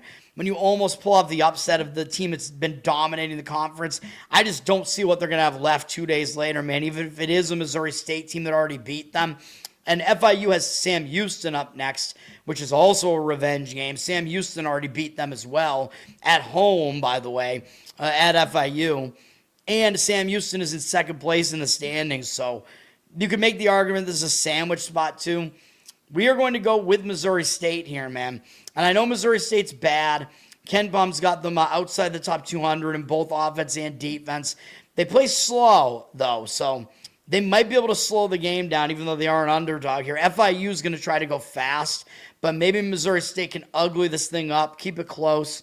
They're pretty low in the luck index at 251. Although FIU is very unlucky as well, according to KenPom, in the 300s. So both teams are unlucky. FIU is the somewhat better team, although not really by a ton. And again, they do play really fast, so they are going to try to speed the game up. But I don't know if they're going to be that successful at doing it, especially off that huge game. They might not have the energy to keep doing that. You know what I mean? Like when you're coming off a massive game like that went into overtime with 1 day off and you're going to try to go fast again, you might just wear yourself out, man. The total's in the 150s here, so odds makers kind of throwing it up as a mid total there, like not knowing which way this is going to go. FIU is up to a 4-point favorite here, but yeah, we're going to take the points in that one off of that huge game against Liberty that FIU just had. TNT and True TV at 3:30 p.m. Oklahoma State at Colorado. I considered putting this one on my card. Oklahoma State on a 4-game losing streak. I kind of think they'll show up here, but they do have to go into elevation for this one. And they are coming off a big game where they probably got up for it against Kansas, but they did not come close against Kansas. So maybe a couple hesitations for Oklahoma State, but I do like them in this game against Colorado. Colorado just had 2 pretty big games, although one of them they got smoked by Texas Tech. But then in their most recent game, they went to BYU, although Colorado, of course, is a high elevation team as well. So going to BYU, maybe not as difficult for Colorado, but they were 15.5-point underdogs, and they took BYU into overtime. That was a monster game for Colorado, man, and that is what they're coming off of. Unfortunately, they only have Kansas State next, which is not a big deal. But I think they could be in a major hangover spot after that massive game against BYU. When you are a huge underdog and take a team into overtime like that, I do think you're going to be in a bit of a hangover spot after that. So, whoops, I'm looking at BYU there. I would only take the points with Oklahoma State here. Colorado's a 3.5-point favorite here. It looks like they are getting the money right now, but I don't agree with that. 67% of tickets, 93% of the cash on Colorado. This one was close to making my card, man. I like Oklahoma State in that one. SEC Network, 3:30 p.m., Texas and Georgia. This is an interesting game. Texas just barely got by LSU as a big favorite. I think Texas got too complacent because they were winning that game by a lot. But I talk about this. When a team is a big favorite, they come close to losing the game, you're usually going to get an effort out of them in the next game. Although Texas did already beat Georgia by 20 at home, and Texas does have Florida on deck. So those are kind of the concerns with Texas here. But I do kind of like the setup for them after they didn't play that well against LSU. Even though this is revenge for Georgia, Georgia just pulled off a big upset against Kentucky. So nice upset on the road as about 7-point underdogs there. And they do have Vanderbilt on deck. So there is the potential look ahead there, although I don't think they're going to overlook a team that already beat them by 20. Although I guess there is the potential there for that to happen. But Texas is above them in the standings now. And we know Georgia is a bubble team now, so they can't afford to keep taking losses. They got to win for their tournament resume, so that's another thing here. I prefer Texas in the game slightly, but the money is coming in on Georgia here. 62% of tickets, 81% of the cash on Georgia. They're a 2-point favorite, so the odds makers are telling you Texas is a slightly better team. I agree with that. Texas is not a good defensive team, though. They're a much better offensive team. But I think the same could pretty much be said for Georgia. And Georgia's going to want to speed this thing way up. So we might see some points scored in this game. We'll see what happens. The total's gone down a little bit, but I don't know. In this game, I wouldn't necessarily disagree with an over in that game. Don't do much with totals, but what is EPO? I have no idea. Extra performance opium. That sounds awesome. I don't know. They probably get drug tested. I don't know. You don't usually see college players getting, maybe they don't, because you don't usually see college players getting suspended for drugs, but I don't know. But yes, I lean to Texas in that game slightly based on what we saw. And I like Texas just, in general, because they're just always an under-the-radar team, an undervalued team. North Florida is at Stetson here. And if you saw North Florida's last game, I don't know how they get back up off the mat after that. They had a huge home game against Austin Peay, who are the best team in the conference. And North Florida almost pulled off the massive upset. And if you saw how that game ended, I was watching the end of that game. I'll tell you how it ended. There were not a lot of people in the crowd for that because North Florida sucks. But North Florida almost won the game on a technical foul that got called on Austin Peay because they tried to call a timeout when they didn't have any left. So it almost, that happened earlier this year to, I think, North Texas. Austin Peay almost cost themselves the game by doing that. So they called the timeout in a tied game with 1 second left, I'm pretty sure, or below 2 seconds left on the game clock. Tied game. Austin Peay called the timeout they didn't have. And North Florida made one of the 2 free throws. So now they're up 1 with a second left, 1 point something seconds left. And Austin Peay has to go the length of the court. And Austin Peay chucked up the ball, so that time doesn't come off the clock until somebody touches it inbounds. So they chucked it all the way up court or down court, whatever you want, towards, where the basket is that they need to shoot at. North Florida knocked the ball down right into the hands of an Austin Peay player who flung it up from about the free throw line, and it went in, and Austin Peay won the game on that.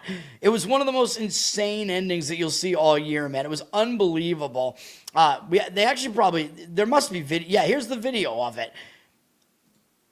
I'm going to play it right now, although I don't think I have sound for it, but, these are the highlights, but hang on. They'll show the end.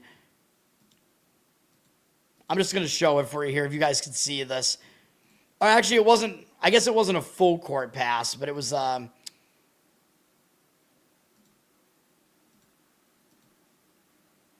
yeah, hold on. You'll see it here now, though, if you guys can see this. That was the play that won them the game. Absolutely insane, dude. So yeah, it wasn't totally full court, but it was from, their own side of the court that they inbounded it. Anyway, I don't know how North Florida gets back up after that. They should have won against the best team in the conference. Now they got to go play Stetson, who suck. They did already lose at home to Stetson, though. So I guess there is a road revenge angle here, but I still don't see how you get back up after that game. And for Stetson, they're coming off losing to Central Arkansas fairly badly. I mean, yeah, that was a big game for them, but, they didn't come that close. So I would have to lean to Stetson in this one. It's not on my card, but I think that hangover spot that North Florida is in could be looming large in this one. Stetson, 3-point favorite in that one. That would be my lean there, would be to Stetson, to the Hatters. All right, ESPN at 4 p.m., Missouri at number 20, Arkansas. Both these teams are in terrible spots, I think. Missouri just pulled off a nice home upset of Vandy. I think they will still show up for a game against Arkansas, though. Don't believe these teams played this year, so I think this is the only matchup. No, they play again at the very end of the season. That's right, because they're kind of like geographic rivals, the Ozark battle or whatever it is. But yeah, Missouri is coming off a big win over Vandy. Although I think they will still show up for a game against Arkansas. And I think for Arkansas, they had a lot more taken out of them. If you saw their game, they played in one of the craziest games of the year at Alabama, where both teams scored in the 100 teens. The game went into 2 overtimes, I think. I watched a lot of that game, and it was a crazy, crazy game. Both teams are going up and down the floor, tons of points scored, huge game for both teams, multiple overtime periods, and now that's what Arkansas is coming off of and falling just short of beating Alabama. I don't know what they have left in the tank for this one, man. And they do have A&M next, although A&M is actually behind Missouri now in the standings slightly. So I don't know if it's really a look ahead, but I think there is a letdown component for Missouri here, but Arkansas coming up that huge game. I think the hangover spot will loom large in this one. I would take the points with Missouri. Arkansas down from 10.5 to 10, 70% of the tickets and 57% of the cash on them. Yeah, I would lean to Missouri in that one, but not a strong opinion. I don't really want them off of that upset, so, that's the way that it is. ESPNU at 4 p.m. I don't know why they're televising South Carolina State at Norfolk State. Bad, MEAC game here. Norfolk State is the better team, though. South Carolina State coming off a nice win, actually, over NC Central, who is one of the better teams in this conference. And now they're going to play Norfolk. They did already lose to Norfolk once at home, though. And Norfolk is usually one of the better teams in this conference, so they might still show up for this one. Norfolk State, they're coming off a win over Maryland Eastern Shore on the road. Maryland Eastern Shore has kind of fallen off as they're not as good as their record makes them look, although they were near the top of the conference earlier this season. I don't know what I want to do with this game. And Norfolk State's a 10-point favorite, though. That's how bad South Carolina State is. I mean, it's a low total in the 140s. I might still lean towards laying it, but I would worry about Norfolk State even being offensively capable of doing that, because I'm pretty sure they're going to get involved in another ugly game in that one. Although I guess I would slightly lean towards laying it, but I got pretty much nothing on that game. Increases red blood cells. Oh, helps with high altitude. I get it. Pro cyclists cheat with it. I have no idea. I don't know if teams use that or not. I usually consider the high elevation teams to have a little bit of an extra home advantage, though, just because they're used to it. Their bodies adapt to it, naturally. Kind of like the Denver Broncos. Arizona State at Baylor on ESPN2 at 4 p.m. Arizona State's got to be in a pretty big letdown spot. That was a nice upset win over Texas Tech. We got that right here on the show. That was a big win. They got TCU on deck, who is a bubble team at the very least as far as the tournament. So I think you got to probably lean to Baylor in this one. And the public's going to want nothing to do with it, because how could you be laying points as the team with the worst record, which is Baylor here, but they're laying 7.5 points here? That looks really, really suspect, that line.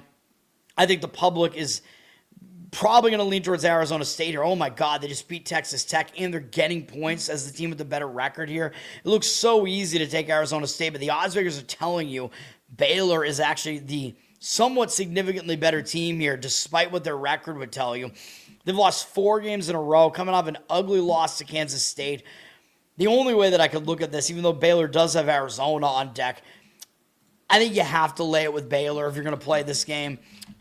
Baylor is up from a 7-point favorite to a 7.5-point favorite. Don't know if you could still find a 7 on this. It would be a lot better to lay the 7, though, because, again, teams stop intentionally fouling at the 3-possession threshold there. All right. Oregon at USC on Fox Sports 1 at 4 p.m. Pretty ugly game, although for Oregon, at least a road game that's on the Pacific Coast in the Big Ten, Pacific Coast matchup in the Big Ten. Oregon's coming off that gross loss to Minnesota at home.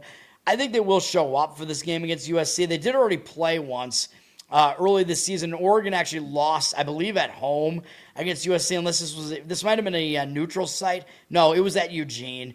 So Oregon did lose at home to USC already early in the season. So there is a revenge motive for Oregon here. They play Wisconsin next, but I just don't think they're going to overlook USC here, man.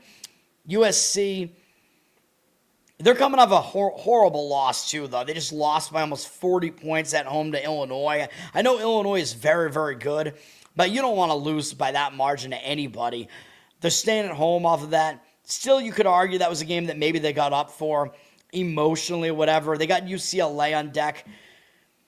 I think the spot does still set up better for Oregon, and I still think Oregon's not really as bad as they look, although USC, they kind of need these games, man, because they're a bubble team, but even though I say these bubble teams have motivation, I would beware of bubble teams that are favored because I think they're probably going to be a bit overvalued because the odds makers know this too.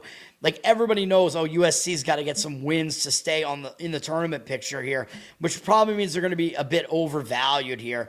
They're a 5.5-point favorite, down from 6. They look like they're going to be public. 82% of the tickets, only 81% of the cash. Nobody wants anything to do with Oregon. I would lean to Oregon in that one, though. Winthrop and High Point, huge game in the Big South. This game may very well determine who wins the Big South. Winthrop won the first game at home, so there is a revenge angle for High Point here, and High Point is the better team. So some things to like about High Point here. Winthrop, though, they got caught looking ahead. They almost lost to USC upstate in their last game, and I like to play on teams that are coming off a game as a big favorite where they almost lost the game, and they must have been looking ahead to High Point. So some things to like about Winthrop here. High Point coming off a blowout win against UNC Asheville, so they looked a lot better in doing that, but this is still a revenge game, and it is still their home finale. So I don't want to fade High Point here, even though just based off of their last game, it does look like High Point is the better team here, but they are, and you're having to lay 8.5 here with them, up from 8. I probably still would lean a High Point in this one. I know Winthrop didn't look good in their last game, so there is that aspect of this, but I think High Point as the better team, they will really want to get this game.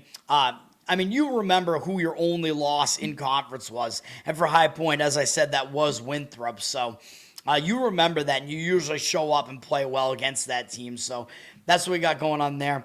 San Jose State at Boise State. San Jose State's actually coming off a big upset against Nevada. They were double-digit underdogs in that game at home, and they won the game.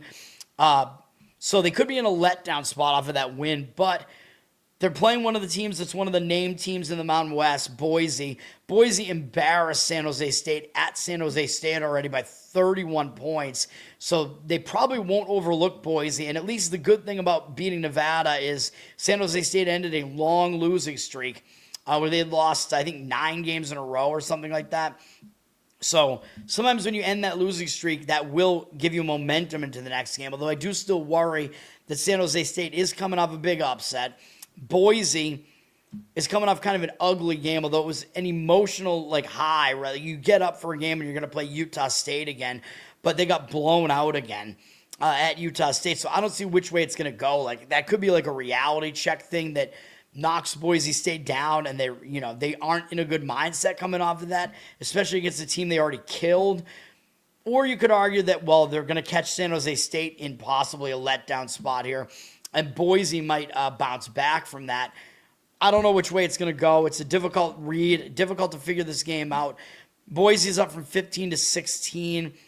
I guess I would still lean towards Boise here just because San Jose State is coming off the massive upset, but not a strong opinion, and I don't love laying double digits with a team like Boise at home, man, because they play ugly games, so don't love it. ACC Network at 4 p.m., Boston College at SMU. Not a familiar venue for BC to have to go to, but BC has lost 7 games in a row, I think is what that is. They did play well against Florida State, though, so that's one thing. BC covered, and they were kind of close in that game as a big underdog against Florida State, so maybe there'll be a bit of a hangover component here, but I think they'll show up because they've lost so many games in a row here. I think that, you have some semblance of pride. You don't want to keep losing games like this. And SMU is coming off a big win over Louisville. So I think they could be in a bit of a letdown spot here. And they do have a Pacific Coast trip up next. So they got to play Cal and Stanford. Even though those teams have kind of fallen off a little bit, those teams are still 1 game behind SMU. So I think I prefer Boston College in this game. Not a play or anything for me, but SMU down from 16 to 15 here. I'll lean to, Boston College plus the points in that one. All right. CBS Sports at 4 p.m., Monmouth at Charleston. Monmouth just had a pretty close game, even though they lost by 10 against UNC Wilmington. They were in that game pretty late. That was a big game for Monmouth at UNC Wilmington, man. So they should get up for a game against Charleston, but it's a 4th road game in 5 games, and they're playing 2 massive road games in a row. So I just don't know what Monmouth is going to have left here, man, against Charleston. What are they going to have left in the tank here? I don't think these teams have played otherwise this year. Charleston, they're coming off a win over NCAA on the road. Easy win there. Final home game of the season for Charleston. So I think the spot does actually set up better for Charleston in this one.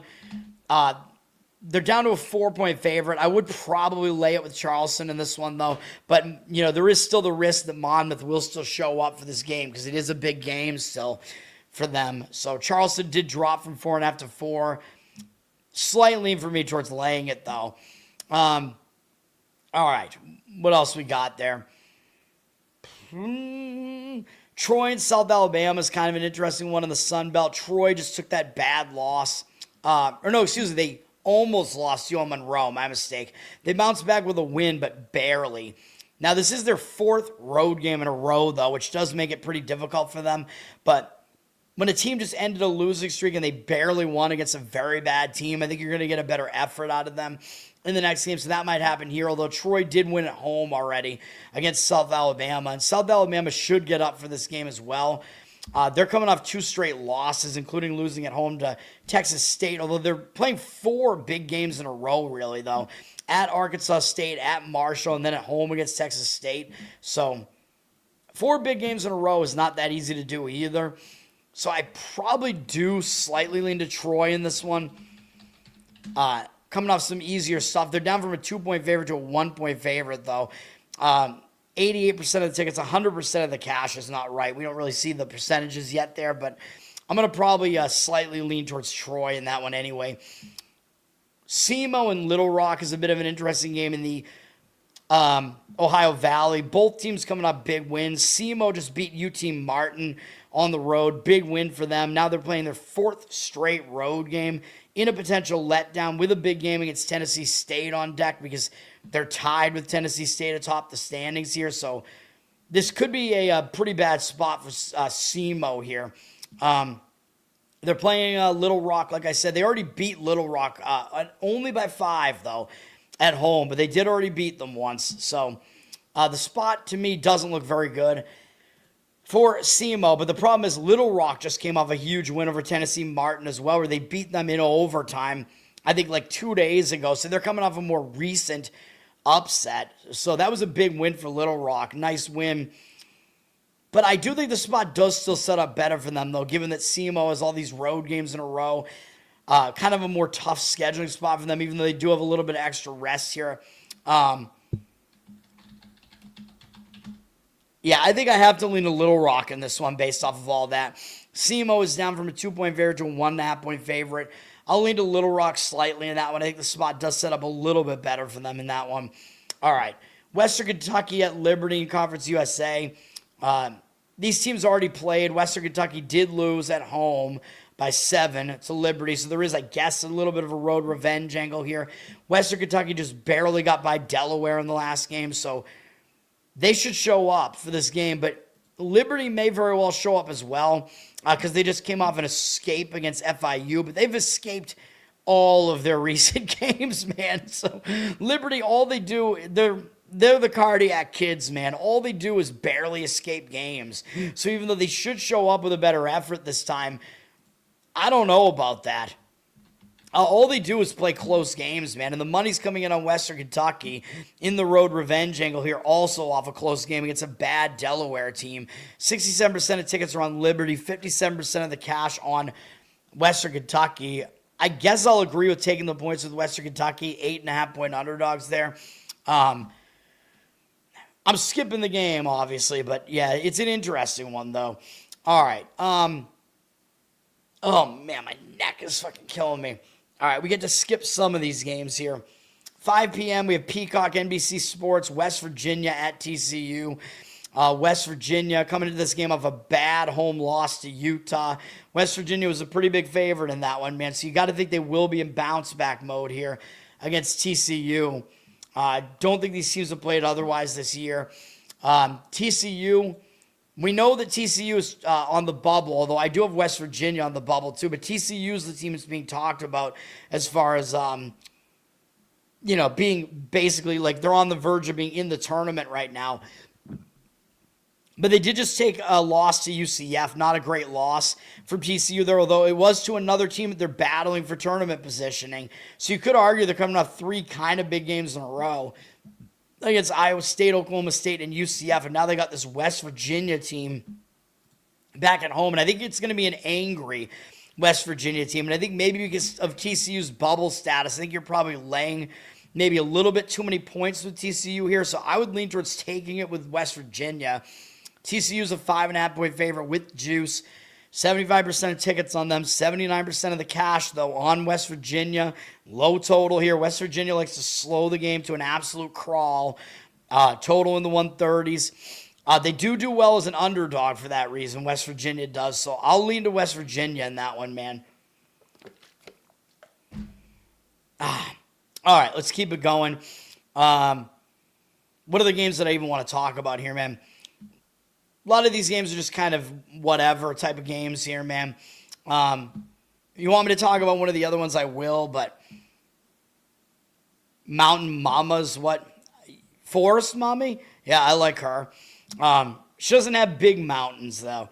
Although, I'm as a connoisseur of the mountains, I don't necessarily, I don't require them to be big. Let's put it that way.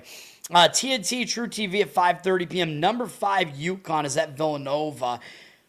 Now, first look at this. It looks way too easy to play UConn. They're a 2.5-point favorite. They're actually overranked, as KenPom only has them as like the 13th best team or something like that. So UConn is overranked. Hasn't been saying that they are. Yeah, West Virginia. Yeah, the Appalachians. Yeah, Appalachians. Yeah, I kind of like those chicks. I don't know. They'll give you moonshine, although I'm sober now.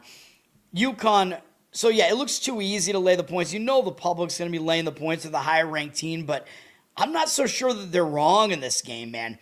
UConn did not lose a big win streak with that loss to Creighton because they lost to St. John's a couple games prior. So they might be in an angry mood after a bad loss as a big favorite. Now, they do have revenge against St. John's next, but I don't know that they're going to overlook Villanova because Villanova, if you remember, went into UConn and took them to overtime. So UConn might take Villanova pretty seriously because of this. That was in Hartford, though. It wasn't on UConn's campus, but still, they'll probably remember that game. So I think there are reasons why UConn might show up there for those two reasons. When you were a big favorite in the first game and almost lost, that will usually have you focus when you play that team the next time. And because they're coming off the awful loss to Creighton, I think they'll show up here. Villanova's coming off a close game against Xavier, where they did have to go into overtime. So Villanova did escape as well against an inferior team. Villanova was a favorite in that one. So Villanova should show up for this game as well. So I do expect Villanova to be in a focus spot as well here. Getting to host UConn. So I don't want anything to do with this game. But The money is saying Villanova here. 85% of the tickets and only 56% of the cash on UConn. They're up to a 2.5-point favorite. I keep struggling with this game, man. I think I would lean to UConn in this one. I think the professional guys are going to want Villanova in this one for the most part. I see a couple more reasons to maybe like Connecticut in this one, though. That's the way I'll lean very slightly in that one. Zach, what's up, man? Thanks for hanging out. The Queens Royals, I already talked about them. I actually liked them today. They almost made my card. All right, 6 p.m. SEC Network, number 25 Alabama at LSU. Alabama back in the rankings, man. They're a decent team, no doubt about it. They just had a big win, though, over Arkansas. They could be pretty tired after that game, and that was just a massive game. Double overtime. Again, both teams scoring a ton, running up and down the floor.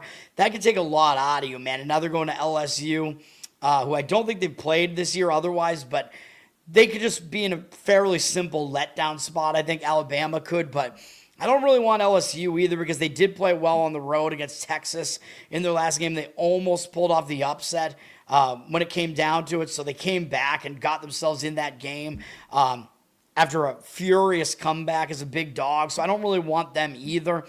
But I still prefer LSU in this one. They are on a losing streak. They are back at home. It will be a big game for them hosting Alabama. Alabama can't play defense, so there is that. They just run up and down the floor and score. Alabama's up to a 7-point favorite. You might get 7.5 on this. Pretty high total in the 170s, but I would take the points with LSU if I was going to do anything with this game. 72% of the tickets are on Alabama, 54% of the cash on LSU. I agree with the cash on that one. I would lean towards LSU. All right. Keeping it going, baby. We're getting into the evening slate now. Temple at Wichita is a televised game on ESPN2 at 6 p.m. Temple, I don't really think they're as good as their record looks. Temple is coming off a fairly close call against UAB, but they have lost 3 games in a row now. I don't think they played Wichita otherwise this year. I think this is the only game they play against Wichita this year. But coming off a decent game against UAB where they played a close game against an okay team. But I don't think they're going to overlook Wichita. Wichita's near the top of the standings, although Wichita is coming off a bad performance where I gave you guys a winner on East Carolina, and East Carolina really took Wichita to the limit. It did go into overtime, so sometimes an overtime period will take a little bit more out of you.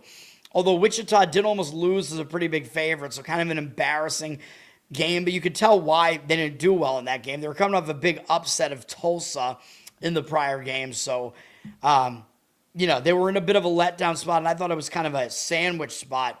Wichita does have Memphis on deck. I don't know they're going to look ahead to Memphis at this point, though, because Memphis is just having a down year, man, and they're down in the standings. Difficult game to figure out. Wichita's down from 9 to 8.5 here. I would probably lay it, though, because I think you're getting the better team in what I think is a focus spot off of a bad performance. And people are going to look at this and probably not want to lay this many points, thinking that these teams are closer than they actually are, just because the records make Temple look better than they actually are. So that's what I think about that. Yep, spring training started. I noticed that. I don't do any spring training, man. I mean, it's just, I can't put in the energy for that when we got bigger sports going on. I do baseball, of course, because, it's summer. I only do baseball, and I jumped into WNBA last year and did pretty well with it. Those will be my summer things, man. I might do some World Cup. I don't know yet. We'll see. But spring training. I'm hoping the Red Sox are prepared for a better year this year. I think they had a decent offseason, kind of an under-the-radar offseason with some decent acquisitions that are going to go a bit under the radar. CBS Sports at 6 p.m. We have San Diego State at Colorado State. This is a pretty interesting game. San Diego State just took a pretty bad loss to Grand Canyon, where I thought San Diego State was going to be in a revenge mode in that one, and they lost as 8-point favorites. And I talk about when a team comes off a loss as a favorite, a lot of times you do want to look towards them to bounce back. But in this case, I don't know because they already beat Colorado State by 23 points at home, and they got a huge game on deck against Utah State, and then they got New Mexico after that. And those are the two teams that are closest to them in the standings. And Grand Canyon was actually a big game. Grand Canyon is actually right behind them too, so I actually think it might be more likely they overlook Colorado State, believe it or not. I would lean to Colorado State in this one, man. Colorado State probably is going to show up. They get to host one of the teams that's always one of the best teams in the conference. Colorado State just kind of rolling against some of the bad teams in the conference. They're on a nice little momentum run here. 4 wins in a row against some bad teams. Yeah, they got to step up in class. Although UNLV is not a terrible team, and they did just beat them on the road. I think they probably caught UNLV at a good time, though, because UNLV was coming off that upset of Boise, which we were on. That was a win for us here on the show. So, yeah, Colorado State did catch them at a good time, but still, that was a decent road win against a pretty competitive conference team here.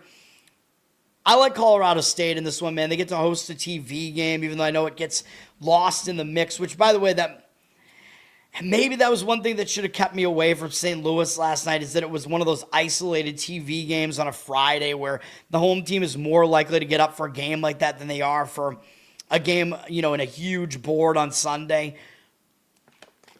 When you're playing on Friday, it's kind of like a Thursday, kind of like a Thursday night football game where it just feels a little bit bigger, but I still stand by it. The market still agreed with me, and VCU still probably should have covered that, so I'm still pissed about it.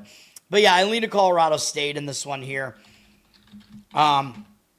Looks like the money's coming in at San Diego State, but I just don't really agree with it. 67% of tickets, 87% of the cash on them on San Diego State. They're up to a 3.5-point favorite, but I kind of lean towards Colorado State there. Looks too easy to play San Diego State.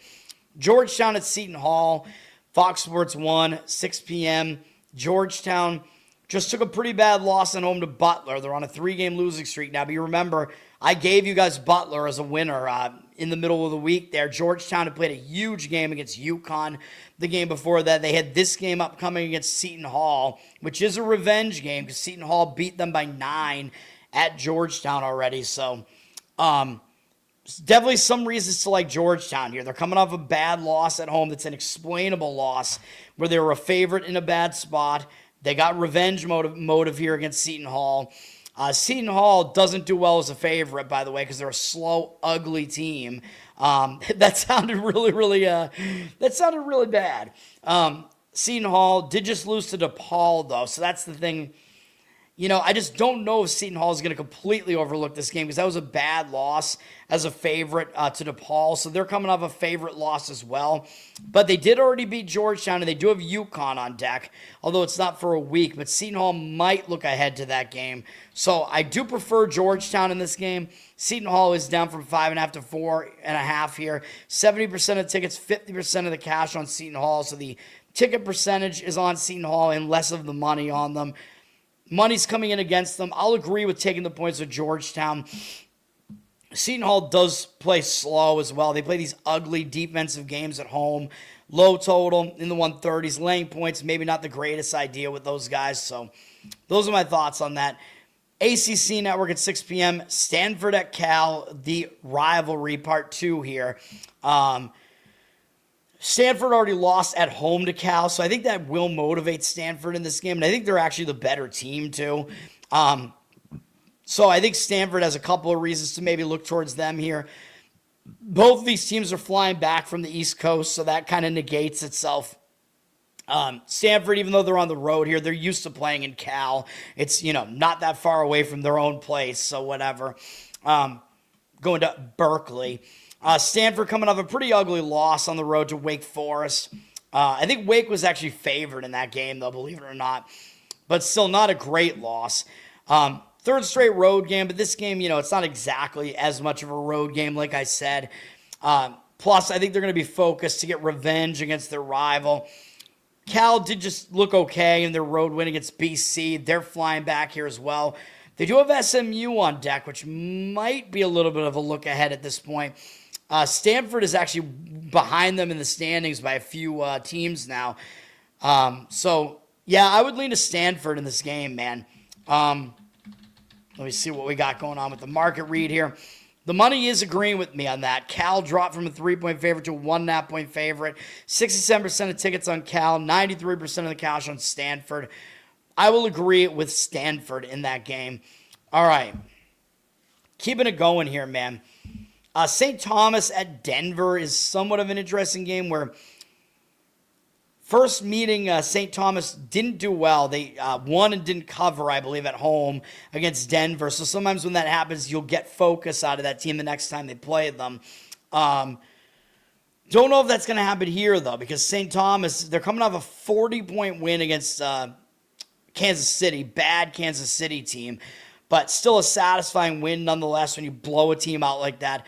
Third straight road game, and they have a huge game, revenge against North Dakota State on deck, which will have potential implications in the Summit League there. Even though St. Thomas is 2 games back right now, that is a big game on deck. So I think they actually might overlook Denver here. And Denver, coming into this game on a decent little run where they've won 4 of their last 5 games. This is their final home game, getting to host one of the top teams in the conference. So I think Denver will be up for it. I would lean to Denver in this one. St. Thomas down from 5.5 to 4.5 there. That's the way I would lean there. No, we don't give out demonic incantations on the show. Buffalo at UMass is an interesting handicapping setup here in the MAC. I already told you Buffalo's coming off a really bad loss at home to Northern Illinois. That's a bad loss. Northern Illinois is bad. Buffalo was a big favorite, almost a double-digit favorite there. So for that reason, I think they will show up. They also already lost as a home favorite to UMass earlier this year. I believe they were favored. So Buffalo has another reason to show up here against UMass. Revenge motivation, and they should be focused off a really bad game. So a couple of main reasons to look towards Buffalo here, even though, yes, they do have Akron on deck. That is a big game against one of the best teams in the MAC, but I think the spot is better for Buffalo here. UMass did just play Miami, Ohio, after playing Akron, after playing a triple overtime game in Coastal Carolina in the Sun Belt MAC challenge there. So UMass is coming off 3 games where they had to put in a huge effort, man. They fell short against Miami, Ohio. I don't know what they're going to have left after that run of 3 games, so I would have to lean to Buffalo in this game. It's not on my card, but I like Buffalo here. UMass, I don't get why they're a 7.5-point favorite. Like, there must be an injury on the Buffalo side because KenPom has this number at like 4. UMass opened a 4.5-point favorite, but 7.5 is crazy. But that could be an over-adjustment to whatever the injury is here. So I would still lean to Buffalo in that game. I would take the extra points there. Although people might look at this and, the public might think, well, UMass is favored by too much. Like, why are they favored by 7.5 when they actually have the worst record here overall? So that's one concern that I have, is that Buffalo's not actually as good as their record looks. But given that setup, I would have to lean towards taking the points with Buffalo. William, what's up, man? Thanks for hanging out. All right. Trying to finish this off here, man. Well, we have the biggest game of the day, man. Everybody is hailing it as a potential Final Four preview here, whatever, potential championship preview. ESPN's got this one at 6:30. It is the monster game of the day. It is a neutral location game in Washington, D.C. It is a non-conference game, and it is number 1 Michigan and number 3 Duke. And these 2 teams are both legit. KenPom has them running 1-2 right now. He's got them both top 7 in both offense and defense. They're both they're 1-2 in defense, Michigan and Duke. These 2 teams are both basically as legit as it gets. We know this. They're both a little bit lucky, according to KenPom, but that kind of balances out. The big difference here is the tempo. Michigan plays fast. Duke plays slow. So that's going to be the one thing. So I think probably the total and the side are going to be correlated in this one. So I think if you like Michigan, you're going to like the over. If you like Duke, you're going to like the under. The total's at 151.5 now. 71% of tickets and only 52% of the cash on the over. So more of the public on an over. They're going to play an over in a public game like this. They just saw Duke put up 100 points, man. They've seen what Michigan's done offensively. I would slightly lean to an under in this game, though, and I probably prefer the under to the side in this one, to be honest.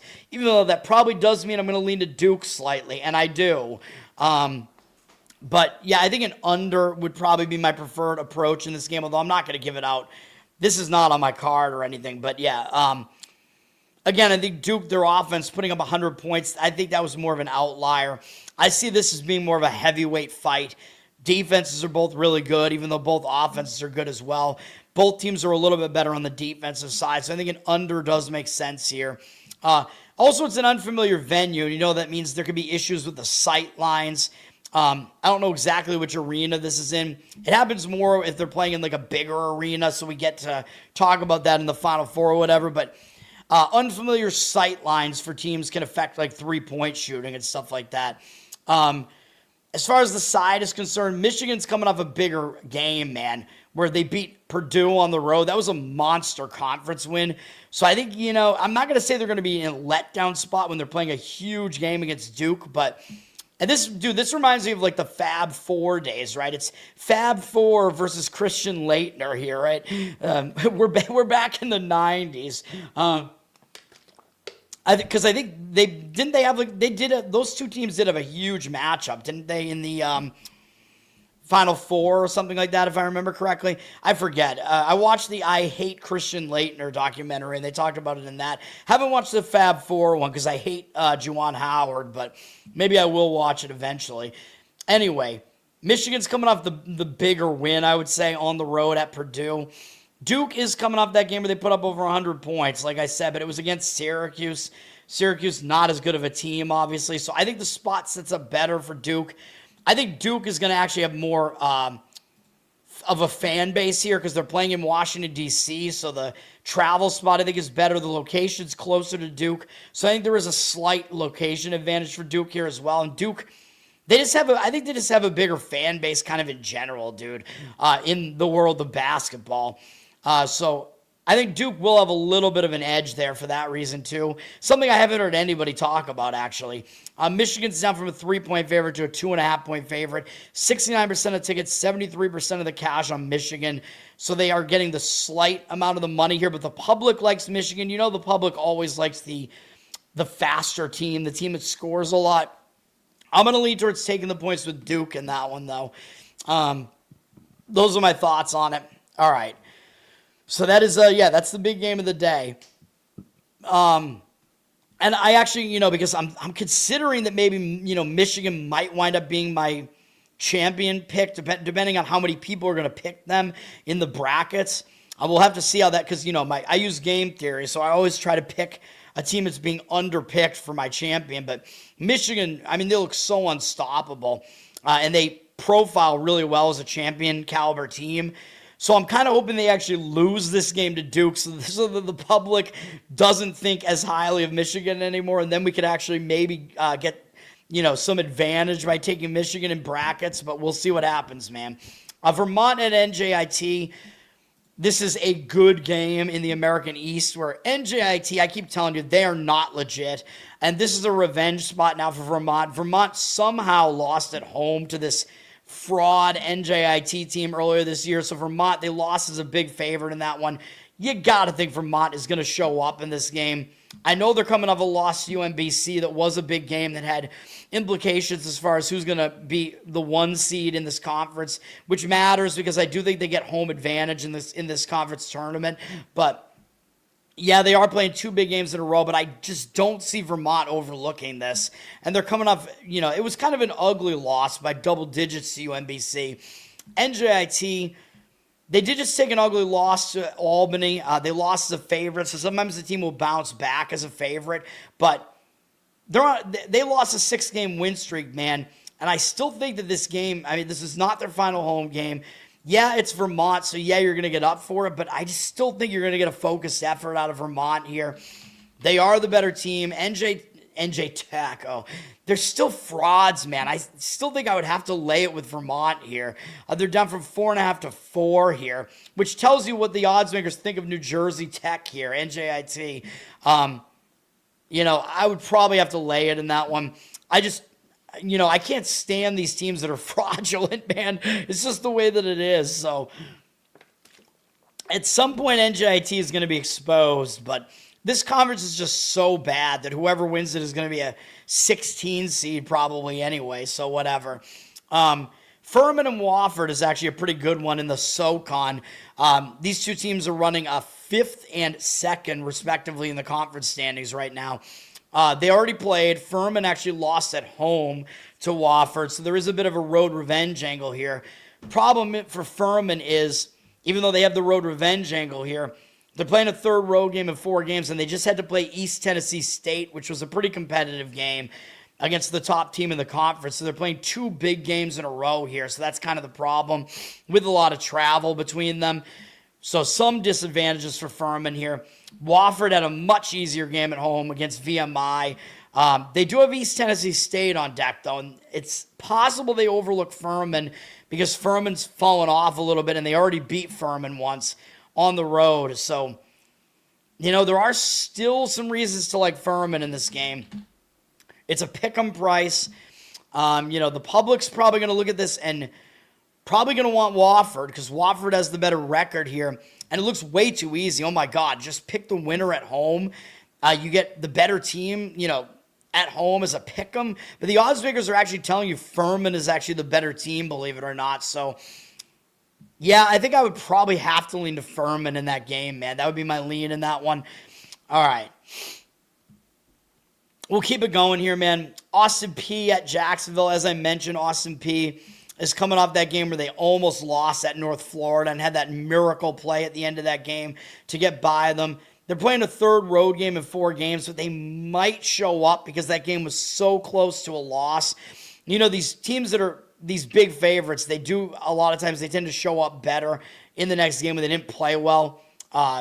In the previous game, as a big favorite. They also didn't play well their first game against Jacksonville. Austin Peay, I believe they didn't cover the number in this one. They almost lost at home. Yeah, they were 10.5-point favorites, and they only won by 3. So again, when a team was a big favorite in the first matchup and they almost lost, a lot of times they'll show up for that reason. Austin Peay, though, one problem is they have Central Arkansas on deck, who is their main competition for first place right now, and that's in their final home game. So this is a potential look ahead for Austin Peay here. So that would worry me a little bit about Austin Peay. Jacksonville, they're coming off a close game as an underdog, though, at Florida Gulf Coast.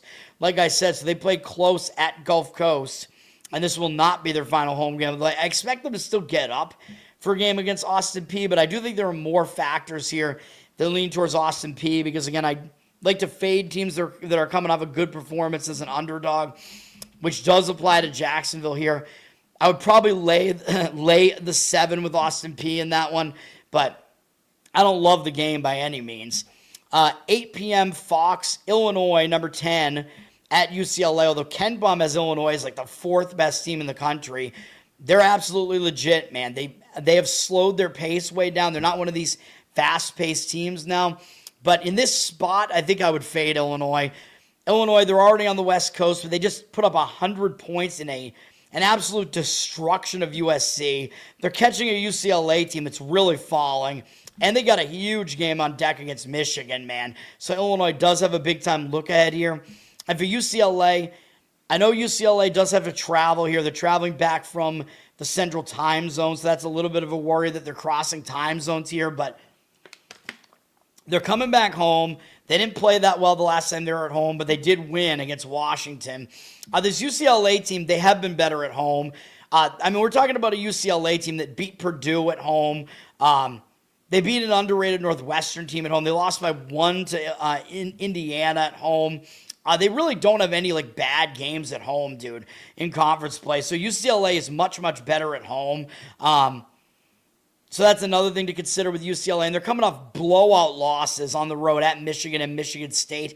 Those are 2 legit teams. UCLA got absolutely smacked, but you're going to be getting a UCLA team that's going to be getting a ton of points here in what I think is going to be a slow-paced game. Both these teams are actually going to be slowing the game down in this one. I would have to lean towards taking the points with UCLA in this one, man. Illinois is up to a 7-point favorite. 64% of tickets, only 54% of the cash on them. Total in the 140s. I like UCLA here. That's where we're going in that one. Yeah, I would take the points there in that one. It's not a play for me, but I would lean that way. And you're getting points for the team that's a real tournament bubble team now, after they were like basically considered to be in the tournament this whole time. So I told you that bubble teams are usually overvalued, but when they're up against a ranked team like this at home and they've gotten annihilated in the last 2 games, yeah, I don't think the UCLA is going to be an overvalued team with this setup. So, yes, I like UCLA plus the points in that one. Illinois at Bradley on ESPN2 in a battle of Illinois teams here. These teams are Illinois State, at Bradley. All Illinois teams that we're talking about here. After just talking about Illinois, I mean. Illinois State, they already beat Bradley by 26 at home, so there's a chance they don't take Bradley that seriously. And Illinois State is coming off a nice win over Murray State, but I don't know if they're going to totally overlook Bradley, because Bradley is in second place in the Missouri Valley now. So maybe that will keep Illinois State focused a little bit, but they are coming off that nice win over Murray State. Bradley is coming to this game of a pretty ugly loss to Valpo. And now they're back at home. And the last time they were here, they beat Belmont. But at least that is an indication that Bradley can beat the best team in this conference at home. And Illinois State is one of the best teams in this conference too. But given the spot, I think I would lean Bradley here. They're up from 3 to 3.5 here. That's probably the way I would lean in that one. All right, let's keeping it going, man. CBS Sports at 8 p.m. New Mexico at Fresno State. Not a great game, not that compelling. I don't know why this game's on TV, but New Mexico wasn't great at home against Fresno. They won by 9, and I'm guessing they did not cover. They were probably double-digit favorites in that one, so maybe they'll take Fresno more seriously here. New Mexico's coming off an easy win over the doormat of the Mountain West, Air Force. Maybe they'll look ahead to Nevada and San Diego State coming up next, but I don't know, man. I mean, the spot is not horrible for New Mexico here. Fresno probably gets up for this game as well. They just lost at Wyoming. This is a game where I just don't have a great angle on the game at all. New Mexico's up from 7.5 to 8.5, so some early money on New Mexico. You know, I mean, I don't know. It's a difficult call here. I think I would probably lean towards taking the points with Fresno, because for Fresno, I mean, even though it's a busy Saturday, how often did they get to host a game like this on national TV? You know what I mean? So I'd probably lean their way a little bit. Wyoming at Grand Canyon. This game almost made my card. I still have 2 more plays, by the way, I believe, which we haven't gotten to yet. Grand Canyon's coming off a monster win, man, where they season swept San Diego State, who's one of the class teams of the Mountain West, and that was a big underdog upset for Grand Canyon. Underdog upset for Grand Canyon there, so I think they could be in letdown mode here. They're playing a Wyoming team that they already beat by 12 on the road, so they might not pay that much attention to Wyoming. They got UNLV on deck, and UNLV actually beat Grand Canyon at UNLV, and they got Utah State on deck after UNLV. So you could make the argument this is a sandwich spot here for Grand Canyon. So I do like Wyoming in this game. Wyoming is coming off ending a 3-game losing streak by beating Fresno. That's fine. Now they're going on the road, though. It is a bit of an unfamiliar venue to go to Grand Canyon. They do have Boise on deck, but I don't think they're going to overlook Grand Canyon. This one is really close to being a play for me, to be honest. I don't know why the money's coming in on Grand Canyon, though. They're up from 7 to 9 here. 80% of the tickets, 91% of the cash on Grand Canyon. I just don't know how big of a look ahead it really is to UNLV. Wyoming having to go to an unfamiliar venue with a new team in conference worries me a little bit, but the only way I could do this game, look at this game, is to take the points with Wyoming. And it is really, really close to a play. So, yeah, I like Wyoming in that one. Total in the 140s there on that one. Fox Sports 1 at 8 p.m. Providence at DePaul. Not a great Big Ten matchup here. These teams just played, and Providence won by 18 at home against DePaul. So there are definitely going to be a couple of reasons to lean towards DePaul here. Providence also coming off that big game against St. John's where the teams were fighting. 7 players got ejected. That's a huge emotional game, man, with Bryce Hopkins having switched teams from Providence to then Kentucky, I believe, then to St. John's. So that was a huge game for them. They already beat DePaul. They got Xavier on deck, who they actually lost to on the road, so maybe there's a look-ahead component to this, to Xavier. So for a lot of reasons there, I do like DePaul here. Providence coming off that emotional game.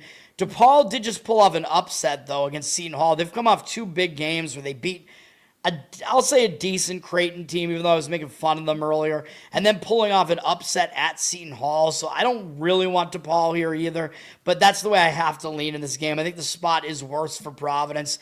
The money looks like it's on Providence right now, but I don't agree with that. DePaul up from 2 to 2.5 here. 50% of the tickets, 77% of the cash on DePaul. I have to lean to DePaul in that one. ESPNU at 8 p.m. giving us a Southland Conference game between Texas A&M, Corpus Christi, and McNeese.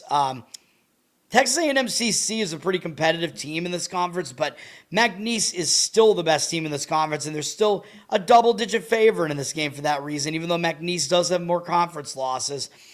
These teams did already play, and McNeese did win at Texas A&M CC by 16 points, so there is a potential McNeese does not take them totally seriously.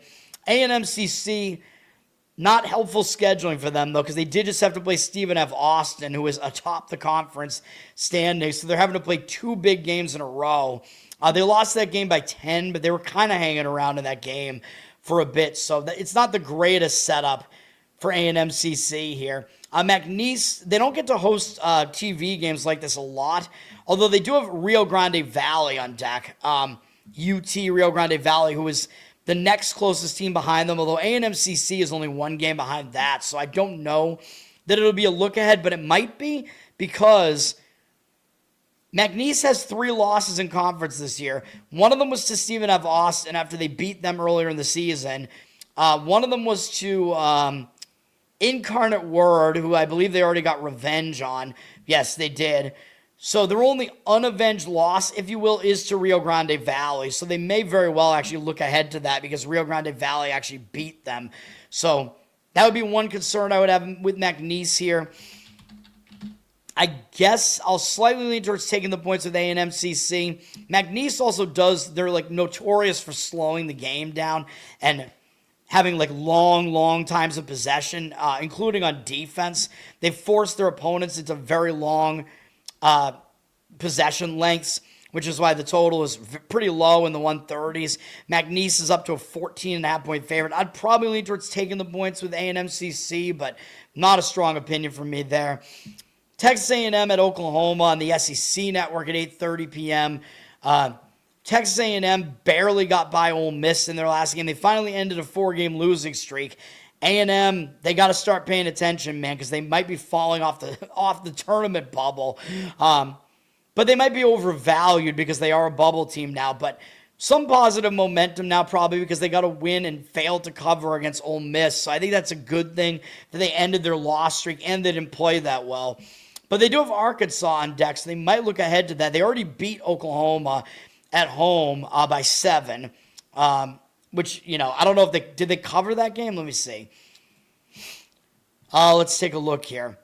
They did. They're 4.5 point favorites. So, yeah, they did already beat Oklahoma once. So I guess there is maybe the potential they overlook Oklahoma here. Oklahoma just lost pretty badly on the road to Tennessee. They're coming back home. They've been decent at home. They beat Georgia here at home. Played pretty competitively against Arkansas at home, against Alabama. They lost both of those games by 4 and 2 points respectively. Lost by 10 to Texas at home. Not horrible. They did lose by double digits to Florida. I'm not going to really knock them for that. So Oklahoma is definitely better at home. They're Oklahomers. I'll lean to Oklahoma in this one, man. Texas A&M, the talk is going to be, they're, bubble team, need to win, that type of thing. Even though there are some positive things about their scheduling spot, I'll lean to Oklahoma. Money is agreeing with that. 54% of tickets, 81% of the cash on Oklahoma. They flipped from a 1-point dog to a pick'em there, so the game might be flipping the favorite towards Oklahoma there. Those are my thoughts there. Kentucky at Auburn on ESPN. Kentucky just took a bad loss at home to Georgia. Even though Georgia is a tournament team, Kentucky, they were pretty big favorites in that game, so I think they might show up with some more focus here coming off that game. I don't believe they played Auburn otherwise this year. Auburn is a team that's not to be overlooked, though, and Auburn is a bubble team. Kentucky is more decisively in the tournament, but Auburn is actually a favorite in this game, so there are a lot of factors to consider here, man. Auburn has lost 5 games in a row. They did just take a very ugly loss to Mississippi State, so I think that was worse than Kentucky's loss to Georgia, so I probably would have to lean to Auburn here. Even though Auburn is probably going to be a little bit too heavy of a favorite here. They're up to 3.5 now from 3. Because everybody knows they're a tournament bubble team, so they got to win. But I think they will actually get the job done in this one. I do actually still lean to Auburn in this one. Part of it is that they're actually undervalued, man, by, like, the odds makers can only push their lines so much based on Auburn's kind of ugly record. Like, the public is going to look at this and not want anything to do with Auburn because they've lost 5 games in a row or whatever. Like, why would they be favored against a Kentucky team that has more name recognition and has the better record? It looks so easy to play Kentucky in this game in the bounce back. Like, I think get, you know, like their loss against Georgia will be considered to be more of an acceptable loss, I think. So I would lean to Auburn in this one, man. I think Auburn deserves to be in the tournament. They've actually had the strongest schedule strength in the country, according to KenPom. They're ranked 32nd overall. Top 10 offensive team, although not a good defensive team, but they're number 1 in strength of schedule, and they're a bottom 60 luck team. So they've gotten unlucky. They faced the most difficult schedule in the nation, so they are better than people think they are. 59% of the tickets, 93% of the cash on Auburn. I'll lean slightly to Auburn in that one. Pacific is at Gonzaga in the West Coast Conference. I believe these teams only play once this year, which is now. Pacific has lost 2 games in a row. You know they're probably going to get up for a game at Gonzaga. Gonzaga might just go through the motions after Gonzaga had a nice win on the road against Santa Clara to get the season sweep there, I believe. Then they beat San Francisco on the road. San Francisco is a decently competitive team, and Gonzaga just wiped them. And Gonzaga, believe it or not, they might look ahead to their final 2 games because they have Portland on deck, and Portland is the only team that's beaten them in conference play. As ridiculous as that sounds, they might look ahead to that Portland game. They'll win that game for sure, but they might actually look ahead to it. And they got St. Mary's, of course, to finish the season after that. So I think I would have to lean towards taking the points with Pacific here. Gonzaga is a 21.5-point favorite. Pacific is not a terrible team this year. They've been decent, so they can compete a little bit here. I think they can come within this number. Total's not high, 145. So, could be a game where it's more difficult for the home team to, where it's more difficult for a large favorite, I should say, to cover a large number. All right, UCF at Utah. I already talked about Utah, how they are coming off that big double-digit upset at West Virginia, but it did end a long losing streak as well. They had 7 losses in a row, I think. So sometimes when a team loses when they end a losing streak, sometimes they will play better in the next game. But they're coming off a big upset. But they might still show up for a game against UCF because UCF is a slated tournament team right now. So there's a lot going on. A lot to consider here. And Utah could be, it could be argued they have a look ahead to Iowa State next. So a lot of things going on in this game.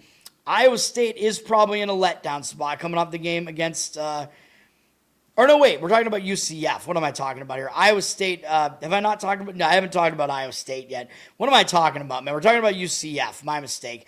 UCF just beat TCU. That's a decent game for UCF, a decent win against a bubble team. Fellow bubble team, because I think they're both on the bubble at this point. And UCF does have BYU on deck, so they could definitely overlook Utah in a spot like this. So I don't like the game one way or the other. Where's Utah at here? Central Florida's down from 2-1 here, so some of the early market movement on Utah. For UCF to have to go to an unfamiliar venue like this in elevation, even though Utah's coming off the upset, they might not consider that to be that big of a win against a likely non-tournament team in West Virginia. So I guess I'll agree with Utah on that one, but not a strong opinion. Next game is a strong opinion that almost makes my card. I like Long Beach against Cal State Northridge. Northridge has won 6 games in a row, and in their last 2 games, they beat 2 of the top teams in the Big West in Hawaii, and then on the road against UC Santa Barbara to season sweep them. And the Hawaii game was revenge. So those were both big games, man. And now they got Long Beach. And up next, they got UC Irvine, which is, I think that's the only time they play UC Irvine. But UC Irvine is now back atop the conference standings. So Northridge has this game sandwiched in between all of the bigger teams in the conference. It's a massive sandwich spot for them. One issue I kind of have with it, though, is that they actually lost at home to Long Beach already. So that's the one reason why they might still take Long Beach seriously. If they'd beaten Long Beach, and beaten them, especially if they beat them decisively, I'd probably give you a play on Long Beach here. But I worry because Cal State and Northridge were big favorites against Long Beach at home and lost the game outright. So there is the potential they still show up for this game. But I still think it is a massive sandwich spot. I still like Long Beach here. Long Beach is coming off a game where they did actually, they had a pretty big game against UC Irvine, and they weren't really out of the game necessarily late in the game. Although, well, I don't know. They were down double digits fairly late, so it wasn't really that close. So I have a few reservations about it, but I like Long Beach in this one. That's the way I would have to lean here. Northridge is up to a 5-point favorite, though, which I think is probably too high as well. 50% of tickets, 52% of the cash on Northridge. It looks like the money coming in on Northridge. I don't agree with it, though. My thoughts on that game would be, I would have to take the points with Long Beach in that one. Almost makes the cut for me. The one that does is this next one. We're going to go back to some best bets here. This is the only favorite we have here. We're going to lay the points with New Mexico State, -7 against UTEP. UTEP, they're also, just like I said with one of the other plays with FIU, UTEP just took Liberty right to the wire, man. This game was very close at the end, even though they lost by 9.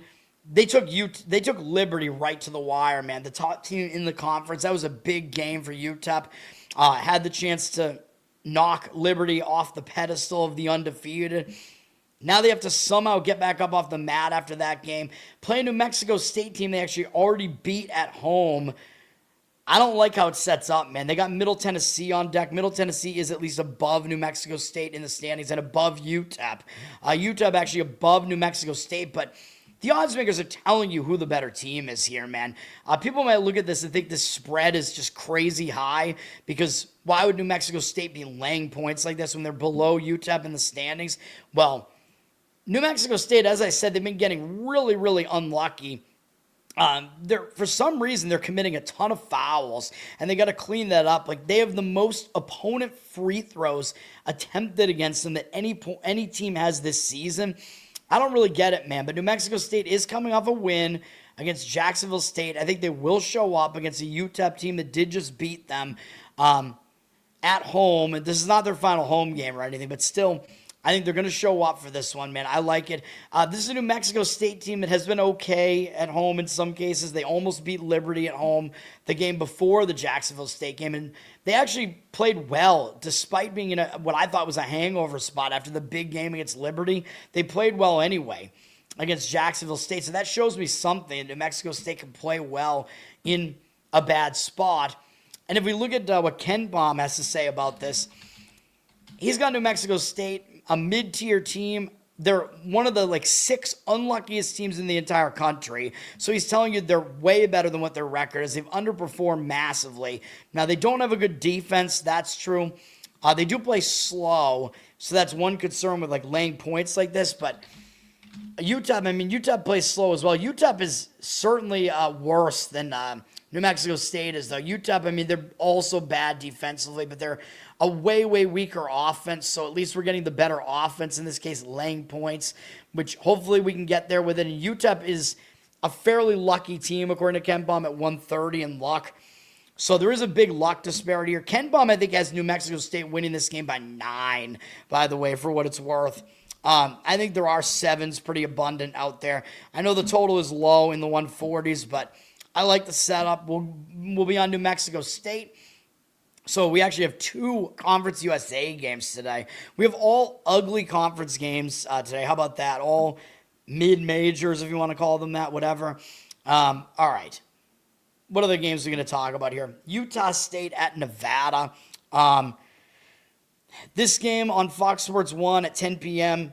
Utah State coming off a very satisfying win, blowing out Boise. Boise, still a big name in this conference, man. I don't know how big they'll really think that win was, but that was a nice win for Utah State. By the way, I didn't even realize that Memphis, when Utah State beat them, Memphis had a lot of like injured players in that game, and I think maybe a suspension too, so they were not at full strength, but whatever. Utah State just beat Boise. Very satisfying win.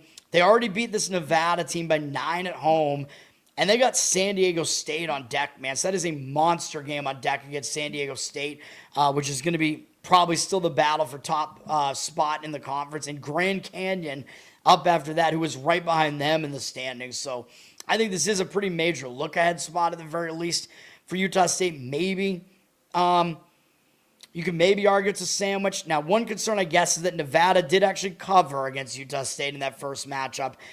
It was probably a little bit close for comfort. It was actually a fairly close game late. Utah State I think it was close to a 2-possession game late. So sometimes when a team doesn't cover as a favorite at home, I don't know if they care about the number that much, but when a big favorite has a close game like that, sometimes they will focus on their opponent in the next game. But in this case, I don't think that's enough. I think the spot is not great for Utah State. I like Nevada on this one. I would take the points in this one. Utah State's up to a 5.5-point favorite. 50% of the tickets on them, but 75% of the cash on Nevada. I agree with the money in that one. And then we have our last best bet here. We're going to be on San Francisco plus the points here, if I can get it up. StreamYard is just completely fucking up right now, man. Like, you can't even cycle through the timer thing anymore. StreamYard has got to fix their shit, man. You can click on the banner and so easily change the timer. I don't like it. But yes, this is a TV game too, by the way. CBS Sports. We're going to fade Santa Clara. I think they should be a tournament team. I know they're good. I found this at 8, but it looks like probably you can get 7.5 right now. Try to get at least 7.5 on this. Santa Clara probably will be the public side, so hopefully the line will stay around that, and you might be able to get the 7.5 throughout the day, maybe even closer to game time. I don't know. Santa Clara down from 7.5 to 7 with juice, it looks like now. But again, the 7 is the key number. I probably would still go to 7 on this, but yeah, I think it's a bad spot for Santa Clara here.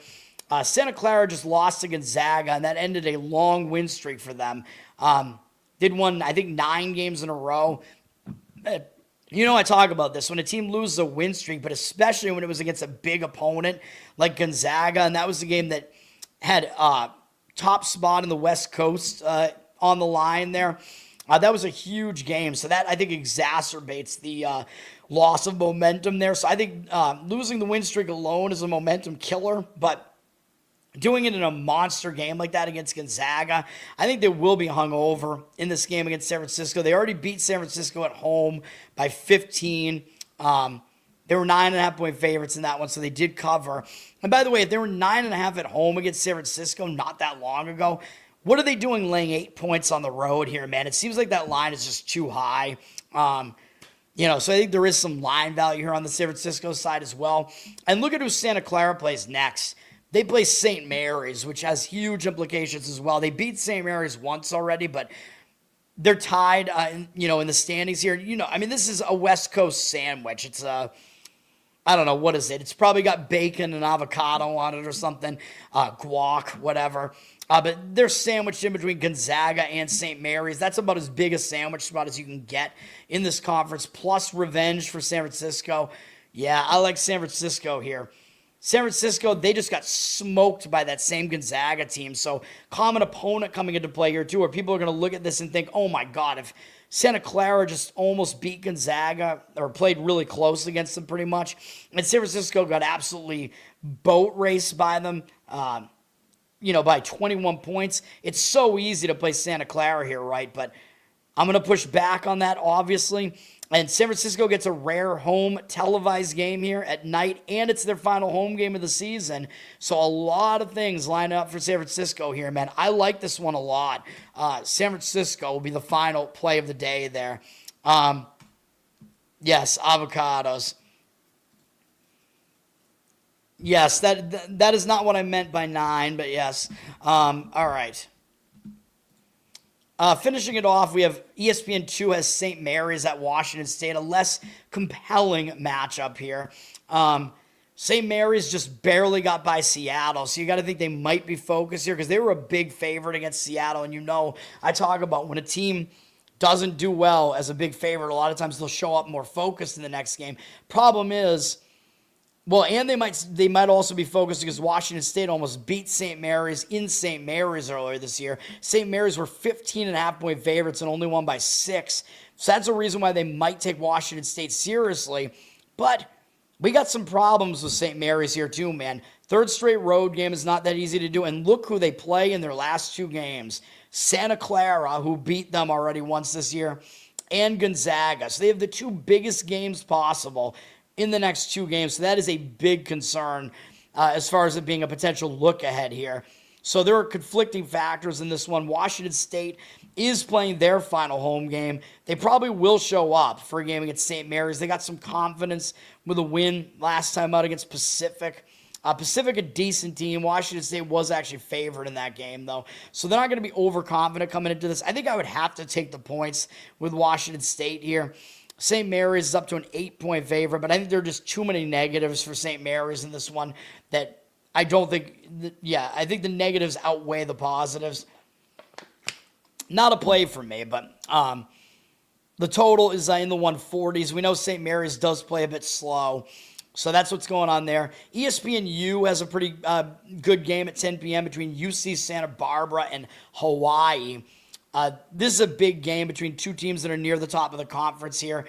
They're both going to show up, although it is going to be revenge for Hawaii because Hawaii lost at UC Santa Barbara by 15 on the mainland. Could be difficult for UC Santa Barbara to come off a huge game against Cal State Northridge.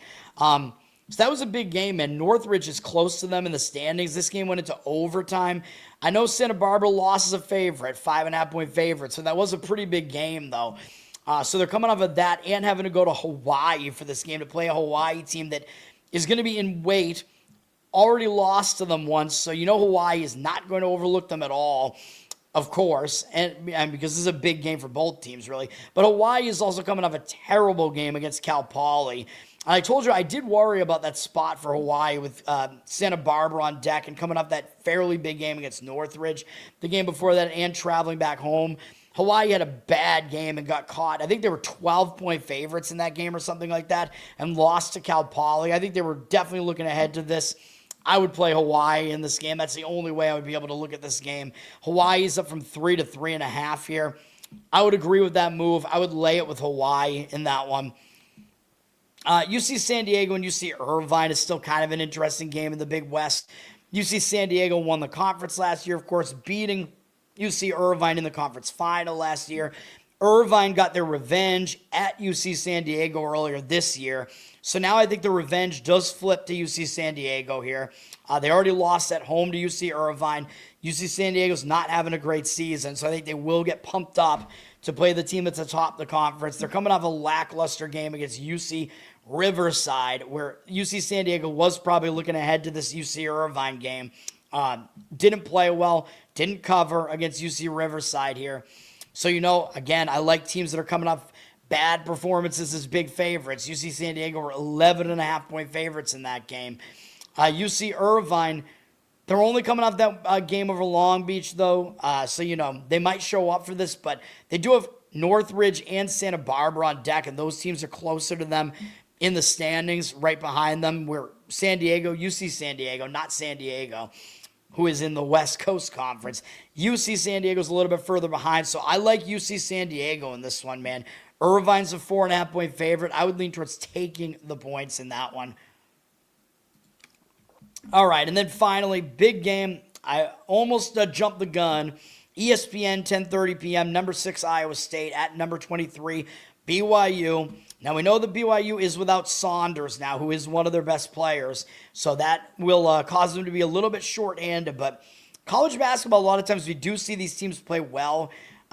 Even after one of their best players goes down, we see teams continue to play pretty well.